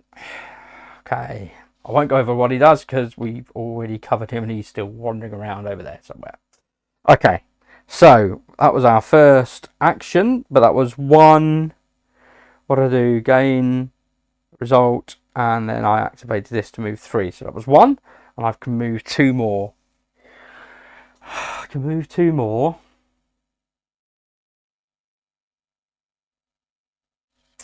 So let's do this then. So 1 and 2. So I'm moving into the room. Sorry, let me just go back to here. Am I there? Yes. So 1 into the room and 2. So I'm moving towards the enemy. He moves towards the danger. Just a bury feat. I can roll, and then I can use that shadow to deal damage to him. And he hasn't got any armor, so that's helpful. So let's have a look. So the just a bury feat. It's a charisma check on 2 dice. Do I want to use a supply? No, that's fine. Charisma check. 2 dice. Let's bring it down here. And it's 2 successes. Very good. But I only need 1. So that's fine. Let's do... Yeah, we'll move to there. So I'm adjacent to him. Talking at you, sorry. Okay, so I've moved from here. I've now moved to here, so I'm adjacent to him. Okay, so the idea is we're going to attack him. And then I can use that shadow. Okay. Oh, it's water. It is chucking it down out here. I'm going to use that shadow to deal 1 damage to each enemy adjacent to a hero. So he takes 1 point of damage. So that's good. That is spent. And what else can I do? So that was a feat. So that's not an action yet. I could do an action and attack him using my might. Let's do that. And I'm going to spend. So I'm going to do an action and attack him using my might. Whoops. And I'll spend a supply. So I'm rolling 3 dice. I need to get 4 points of damage on him. Oh, 2 crits and a success. Beautiful. Beautiful. Oh, love it. 5 successes. He is absolutely knifed proper. And I gained 2 focus as well. And that supply back. Beautiful. That could not have gone any better. That is that action done. Love it. Okay, he's gone. Yeah, you ain't sticking around, son. Okay. I have 1 action left. I can't open the door because I've already actioned exploring a room this round. Therefore, I could rest, discard a spine, heal 2. I could just draw a card. I don't have anything I'm stood next to I can interact with. Therefore, let's discard a supply and heal 2 damage. So I've currently got 3 damage, which puts me on 7 hit points. So I'm probably as healthy as I've been since the start of this campaign. This playthrough. Okay. That was my last action. We are done. We are over to threats. We got our Wanderer. So he won't inflict. Targeting each character within range is what it says there. And then it just says targeting each character on the others. I'll have to errata that. If unable to inflict, engage and roll 2 non-water dice. Let's get rid of those 2. And he would engage 1, 2, 3, 4. Fire there, fire there. Whoops. Fire there, okay. Those are there. Okay, so, and he gains another armor token. Ouch. But he's nearly dead. He's got 1 hit point left. I mean, he's been working for me rather than against me here, folks. Having him sat there in my threat area. It's definitely worked for my advantage. Okay, so that's them gone. We are now over to Bolx. So we'll activate each hero. Sorry, each hero must either discard a focus or discard a supply. That's fine. I've got plenty of focus, so I'll discard a focus. There is, however, water in the air. Oh no, he would use the water. The water. Targeting each character. See, again, it's that nonsense, folks. That nonsense. Okay, I'm going to spend my supply to go 3 dice. We're over here. I forgot his water. Apologies. So he's doing an inflict 4 against my wisdom. There's a crit. Ooh. And a success. Okay, so we've got 4 successes against 4, no damage, and I gain 2 focus. Beautiful. Absolutely beautiful. So I'm back up to full focus. Love it. Okay. So he doesn't do his extra bit, but he will do his extra card. So his card is Tongue from the Dark. Each hero must do a resist might 4. Each hero that suffers damage this way must either exhaust 1 equipment card they control. I have a equipment card. Yes, I can exhaust 1. Or discard 1 supply. And I can't discard a supply. And I have no supply left. Okay, 2 dice. Difficulty is 4. Let's see how we do, folks. 2 of. So I'm going to take 2 points of damage. Boo! Yes, resist. So I don't think I can. I think armor works for inflict, but not for resist. Right, deal damage this way. You must exhaust 1 equipment they control or discard a supply. And I don't know what it means if you can't do either. What? So what? Anyway, I will exhaust 1 piece of equipment because I can do that, and I don't have any supply and I don't have anybody to exhaust. So I don't know what else to do. Okay, so that is Bolx done. And we are to the quest. Aha! So I spent 2 focus because I've got 2 halves of the scroll, and I'm looking for the altar. The storm altar will enact, so each hero may discard 1 focus to change the altar die. Oh, that should have rolled. Sorry. More shadow. Shadow. Don't want to spend focus to change the altar die. Change it. Yeah, result of your choice. Well, that's quite tasty. Let's do that then. Let's go with the earth. And then I still have a focus left. But the wind enacts, which deals 1 damage to the Frox monster and kills him. So he is gone. See, all your armor just bogged you down. Haha. See what I did there? Right. Sorry. Wonders the joys of being a dad, I'm afraid. That level of dad jokes, you can't beat it. Okay. So he has gone. Unfortunately, I've lost my threat that's been keeping me safe all that time. Let's hope we now find the altar in this next room before we're back to the stairs. And we won! Come on! Maybe. So that's them done. Right, that was a storm altar. Okay, we're back to... I'm not adjacent to any items. I don't have to worry about any of that. We are back to our turn. Okay. Whew, let us refresh. items. Let's try and run away before we bleed to death. That sounds like a good plan. Come on, Loflin. Okay. We are in the last final throws now. Let's see where we get to. I am one away. We have it. Wind in the air. So let's go for the wind. Turns into light. I can move up to 2 spaces. So 1 to open the door. And we have... Oh, it's not the altar! Okay. Weapon rack. So I can search the weapon rack for each supply gained, do 1 damage to an enemy in this room. So that could be useful. We will see. I'm just going to cover up the treasure chest because I'm certainly not going back that way. Okay, so that's what that is. And the search.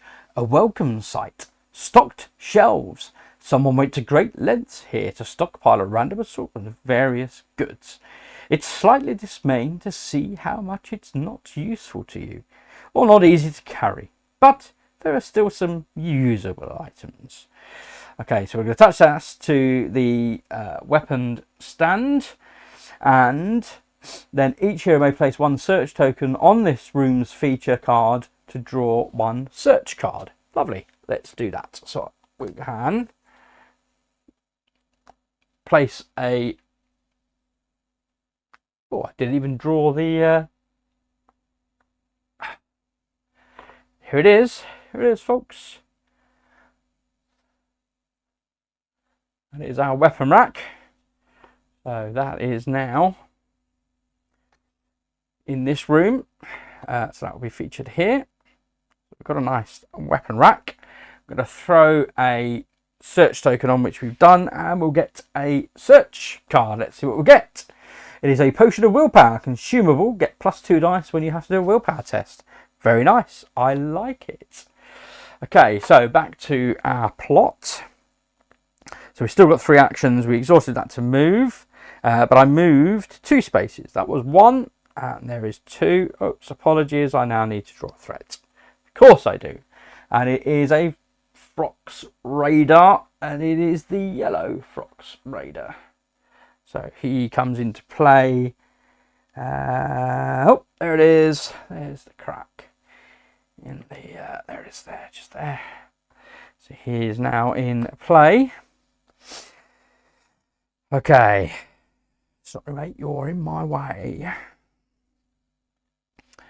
So let's come back down here. Have I got wind in the air? No. Earth. Earth. I have got earth. So let's do an earth. That will enable me to move next to him and the traps. So the item. So let's do an earth roll. Becomes shadow. Okay, that's fine. That's not too bad. So I can move 3. So I can do 1, 2, 3. That puts me adjacent to him and adjacent to the item. And now I could use an action to exhaust him. Or I could just attack him. What's he got? It's 6 health though. 6 health. Do you know what, folks? I definitely didn't draw a card at the end of the last turn. Let's have a look. Oh, a Loflin hot pouch. That is useful. So let's spend an action to put that into play. Because we've got flame in there, we're definitely going to use that. So I'm going to roll this flame. Comes shadow. And that is exhausted. So before rolling dice for a test, get +1 die. We'll do that. And then for an action, I'm going to attack this Frox Raider. So an action, I'm going to attack, and it's might. So 2 might, which becomes 3, because I've got my hot pot. Come on. I haven't got any supplies. I must have had a supply. I must have killed something. Anyway. Oh yeah, that. He's dead. Forgot about him. Which presumably, even though I didn't kill him, I still getting supply. Right, so 2 Do I want to spend a focus or gain a focus? It's only 1 point of damage otherwise. Ah, it's not great, folks. It's not great. I'll gain a focus. I don't think it's going to make a massive amount of difference at this point. So he takes 1 point of damage because he's got 1 armor. I can then spend Shadow. Earth, love it. To deal another point of damage to him. And because that's magic, it goes straight through his armor. That's my rationale. So that is also exhausted. I can then spend... Yeah, I'm going to spend my third action to exhaust him so he can't do anything this round. So that gives me a grace. Now I need to move up to this room. Okay. Because that is the final room. So I'm here. I'm going to have to move up to this room and then come back down through here to the stairs. So this will be where the altar will be. It's the last feature that hasn't to be revealed. Okay, so that is in my threat area. I will unexhaust the Frox Raider. That's his action done. Now we're into Bolx. So each hero must either discard a focus or a supply. I will discard a focus. So that is gone. There's no water, therefore the infamous Croak of Bolx. Each hero must activate the enemy in their threat area that is furthest from them. Each hero unable to activate an enemy this way must draw a lurker card. Darn, I thought I'd escaped him, but I haven't. He does activate after all. Inspired by his war boss. Done it. So he's going to do an inflict 5. Ouch. On might. Do I spend a supply? I may as well, I guess. Flipping heck. Okay, inflict 5. If unable to engage you, then... Okay, that's fine. I can't do anything else. Do you know what? End of my turn. I didn't gain a card again. Feet. Fine. Okay. Go on! 5 successes. Inflict. I have 1 crit. Ah! Okay. No, it's fine. It's fine. It's fine. Let's have a look. What have I got? So I've got 4, 5. It's fine. I can take it. I can take it. I'll gain a focus and I'll do 3 resistance. So I still gain 2 damage, but the armor protects me against those. So I don't take any threat tokens. So that's good. Haha! About you, Fox Raider. That's as much as he does. There isn't water in the air, so he doesn't do anything further. So now we're moving on to... that was the villain's turn. So I almost did it again then. Oh, glad I caught that. Okay, so we're over to the crest. I have to spend 2 focus because I'm carrying 2 clues still. The Storm Altar. Each hero may discard 1 focus to change. Nope. There is no air in the air. Wind in the air. But I am next to the weapon rack. Therefore, a hero adjacent to this feature, when it's activated, may deal 1 damage to an enemy in this room. Well, take a damage. Mr. Frox Raider is half dead. And I'm going to choose not to draw a card. So that's fine. That's it. That. And we are back to the final round, but I've left myself a mighty distance to cover. Why did I do that? Why? Oh, Loflin.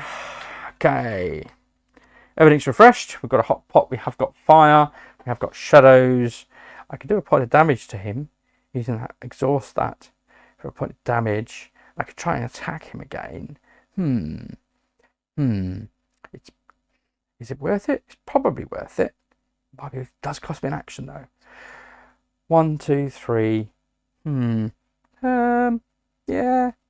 Yeah, let's go for it. Okay. So I'm going to spend an action. What was it? Oh, it was a feat. If passed, gain a supply and heal 2 damage. Draw a search card or gain a supply. If there's wind. There isn't at the moment. Okay. Right, so I'm going to attack with might with my Bowie knife. The Frox raider who stood next to me. Is that just in view? No, of course it's not. Who's just in view? So he's here. Okay, so I'm rolling 2 dice. I don't have any supplies left. Let's come back and focus and 1 attack. I'm going to spend my last focus. Did I spend my last focus? I should have used my flipping hot pot. Darn it. Darn it. I forgot. I used my last focus, so at least I get 1 point of damage on him. And then I'm going to spend Shadow. It was nearly water. To deal another point of damage on him. He's got 1 point left. I have no way to do an extra point of damage. I should have used my hot pot. Should have used my hot pot. Shoulda, coulda, woulda. Shoulda, coulda, woulda. Okay. Don't have wind in the air. Let us use the exhaust the trapper's rope. So I've exhausted my Bowie knife. I'm going to exhaust my trapper's rope to roll earth. More shadow. Place your figure within 3. So let's go straight over. 1, 2, 3. My assumption is he doesn't have to go around. 1, 2. Yeah, let's do it. Well, it doesn't make a difference, does it? Come on. Right, so that's exhausted.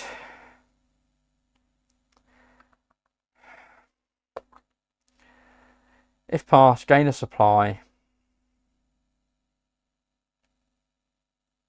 You just got 1 supply to heal damage. Okay, let's do I can cook this. So we're doing an agility test of 3.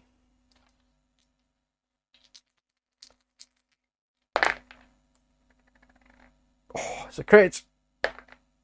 And a success. So we passed. So if passed, gain a supply. And it's a feat, so it's not an action. And if there was wind in the air, then I could use that. I could discard a supply to heal damage, but I'm not. I'm just going to keep hold of that supply. What else to do? Okay, I'm going to spend an action to channel, which means I gain a focus, which is what I hoped I would have done. Hello, Mr. Fly. What's he doing there? Honestly, must be shattered. Get out of it. What is going on with this fly? Get half dead. Teaching to break into my office. Right. What's that? A leg or something. Apologies, folks. I was a bit grim. Sorry, Loflin. Just laying there. Right, apologies. Okay, so I was going to focus. Go, focus. Right, I've gained a focus. What am I doing? I'm doing this. I'm channeling. I gain a focus. I can change 1 order die to the result of my choice. I want to get wind. I'm going to change this silly light that is no use to me to wind. Okay, then I may discard 1 focus to gain a supply. I will keep my focus. Thank you very much. Sorry, no, that was something else. Okay, now I'm going to do this one. So I'm going to exhaust my Bury Scurry to move 2 spaces. That enables me to open a door. That spends that. And it's wind again. Yay! 1. What is that? Okay, 1. Open the door. And it is, ta-da! The altar! Place the altar in this room and discard this card. Yay! Okay. And so this feat can't be attached to anything because there isn't a card to attach it to. We have found the altar. Oh, and it's right next to the door. Okay, come on in. Oh, thank the Lord it's not spikes. Okay. So we have a Frox Raider, and it is the green Frox Raider. So let's put him out there. So he's on the board. Sorry. So I've opened this door. I'm here. Get out of the way, Frox Raider. So I've opened this door. This is the altar. There we go. Lovely. Awesome. This is the altar, and we have a Frox Raider appeared in his, out of the crack, the crevice, the walls, the floor. Okay, so that was one space. 2 spaces puts me next to the altar. Now then, when revealed, a hero may take control while adjacent to the altar may discard this card along with a matching copy of this card to place a quest token on the quest rules. Let's do that then. Doesn't say it's an action, therefore I'm going to assume it is not an action. I'm going to put a token on the card. We have now got a fully charged scroll.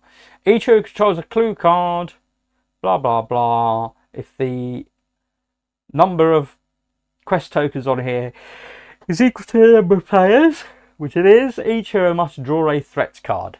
Oh, so that will activate when that goes off. So I don't want that, but there's nothing I can do about it.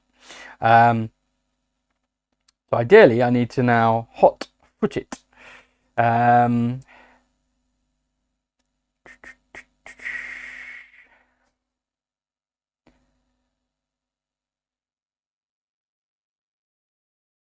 I think it's worth me opening this door because this room is already revealed and there's nothing in there, and that just gets me into here with a view to then moving into here. That much I can do.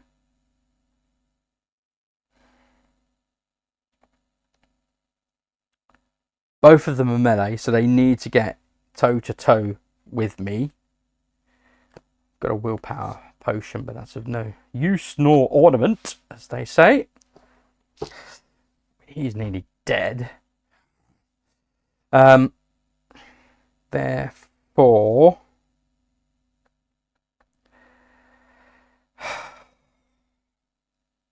well, in fact, in which case, after revealing that room, I don't have to go in the room. So I will move 1 to open this doorway, and then I can, for my last action, move 3 spaces and get me right the way through. 1, 2, 3. So I am on the home run there, folks. Come on! Come on! We are on to threats. So this, no, let's swap them over. Let's put them in order, sorry. This Frox Raider went wee all the way home. Okay, so we've got a green dude, which has just come out, and we've got the yellow dude. So the yellow dude then is dying on his backside. Oh, sorry. Okay, 1, 2, 3, 4, 5, but he is not in range. So he'll engage, inflict if unable to engage. Sorry, if unable to inflict, he'll then engage again, so he'll move up again. But now he'll gain 1 armor. And the other guy will do the same. So he'll engage. 1, 2, 3, 4, 5. He'll then engage again. 1, 2, 3. Whoops. And gain an armor. So I'm absolutely being pursued big time. Oh, I can't believe I forgot that. That was very silly of me. Right. End of my turn, I need to draw a card. Reaction. Play this card when an enemy moves into range.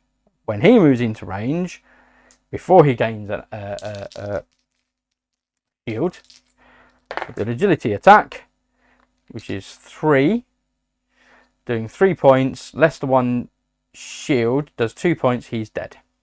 Which also gains me a supply. Aha! And gains me a focus. Aha! Nice. And he's dead which means he'll move up to there to take his place. And this is the yellow dude. He's down. He's gone, I tell you, he's gone. Nice. Excellent. One less threat to contend with as I run out of the dungeon. I've got an empowered scroll. Excellent. Okay. Glad to have that. I can spend wind, deal 1 damage to an enemy within range, then draw a card. Well, he wouldn't have been there. And the other guy wouldn't have been there. So that's fine. It's gone. Okay. Whew. It's important, folks. Remember to draw a card at the end of your flipping turn. Right. Okay. So that's threats done. We are now up to Bolx. Bolx. Each hero must discard 1 focus token. I have a focus token. Gone. Okay. His penultimate. We are not going to see him.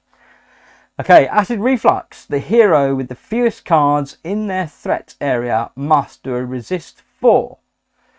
On agility. This is as good as it gets for me, folks. I'm going to spend that red to activate my hot pot. And it's wind, and that's fine by me. I'm going to spend, so that's exhausted, which means I get 4 dice, and I need to get 4 successes. Whoa, 4 successes and an extra focus. Couldn't have asked for better. That will suffice.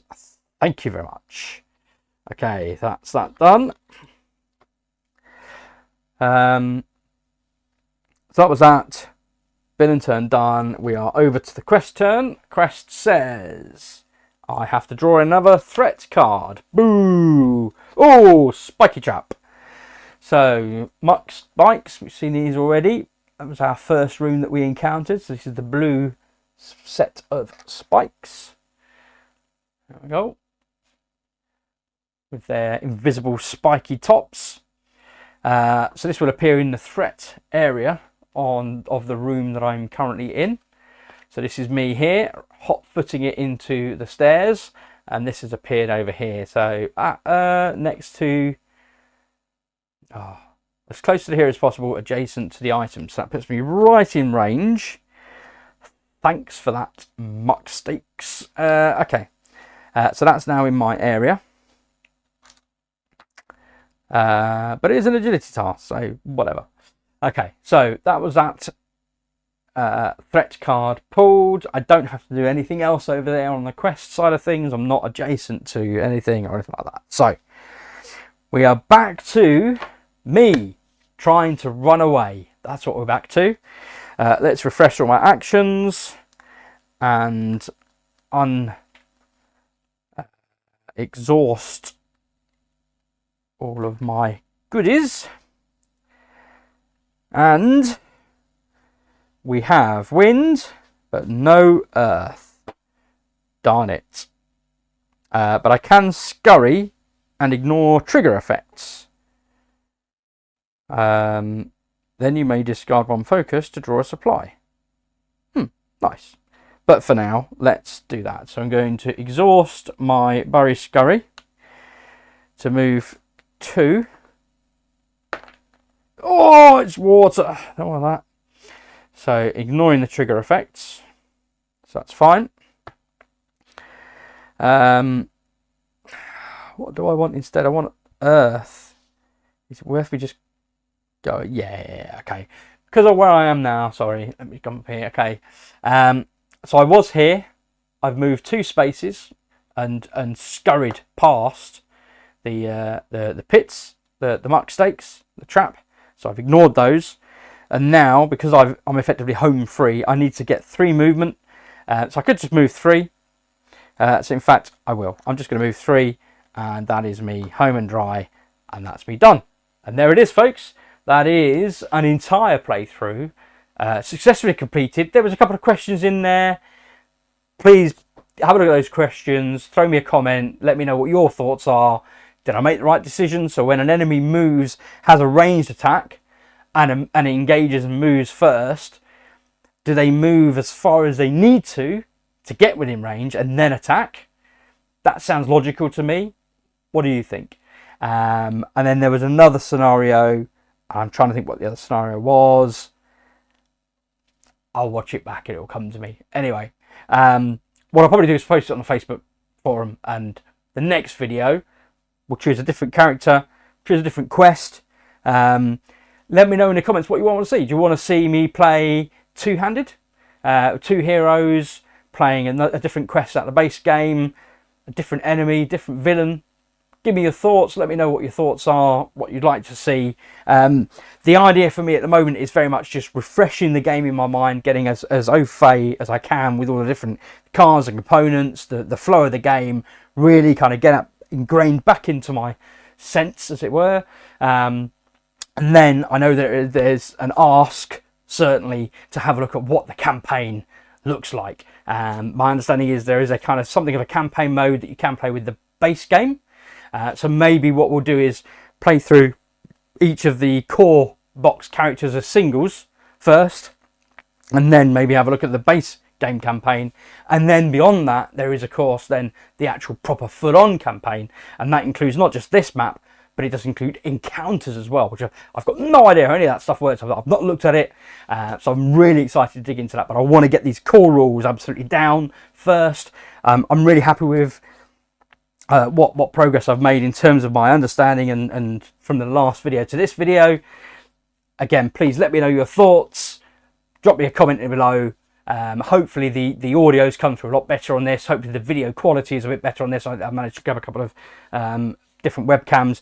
It still seems to struggle on the green screen.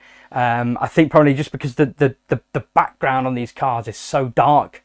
It's black text on, or it may not even be black text, but yeah, it's black or very dark text, but on quite a dark background already. So it does make it quite difficult to read. I mean, I have to sit here with my reading glasses. I wouldn't even be able to read, and you see even then I'm struggling with some of these cards. So anyway, enough of my woes. Apologies. Waffle. Yeah, let me know if you've enjoyed this. Please hit that thumbs up, give me a like. If you want to see more and you want to encourage me, please hit that subscribe button, and that will encourage me to keep producing this content for you. Hopefully you've enjoyed this as something as much as I have. I thoroughly enjoy playing this game. I think it's fantastic. It's one of those absolute musts as far as I'm concerned in terms of a dungeon masher. The flow of the game actually works really well. It's a little bit of admin and upkeep, but yeah, I mean, in that we went through all the features. Obviously when we get into the stretch goals, there's additional features, so you'll see a bit more variation there. But for now, stick to the core Bolx. Let me know your thoughts, let me know what you want to see. And yeah, thanks very much as always for watching, and hopefully I'll see you again soon back at the table. Thanks very much.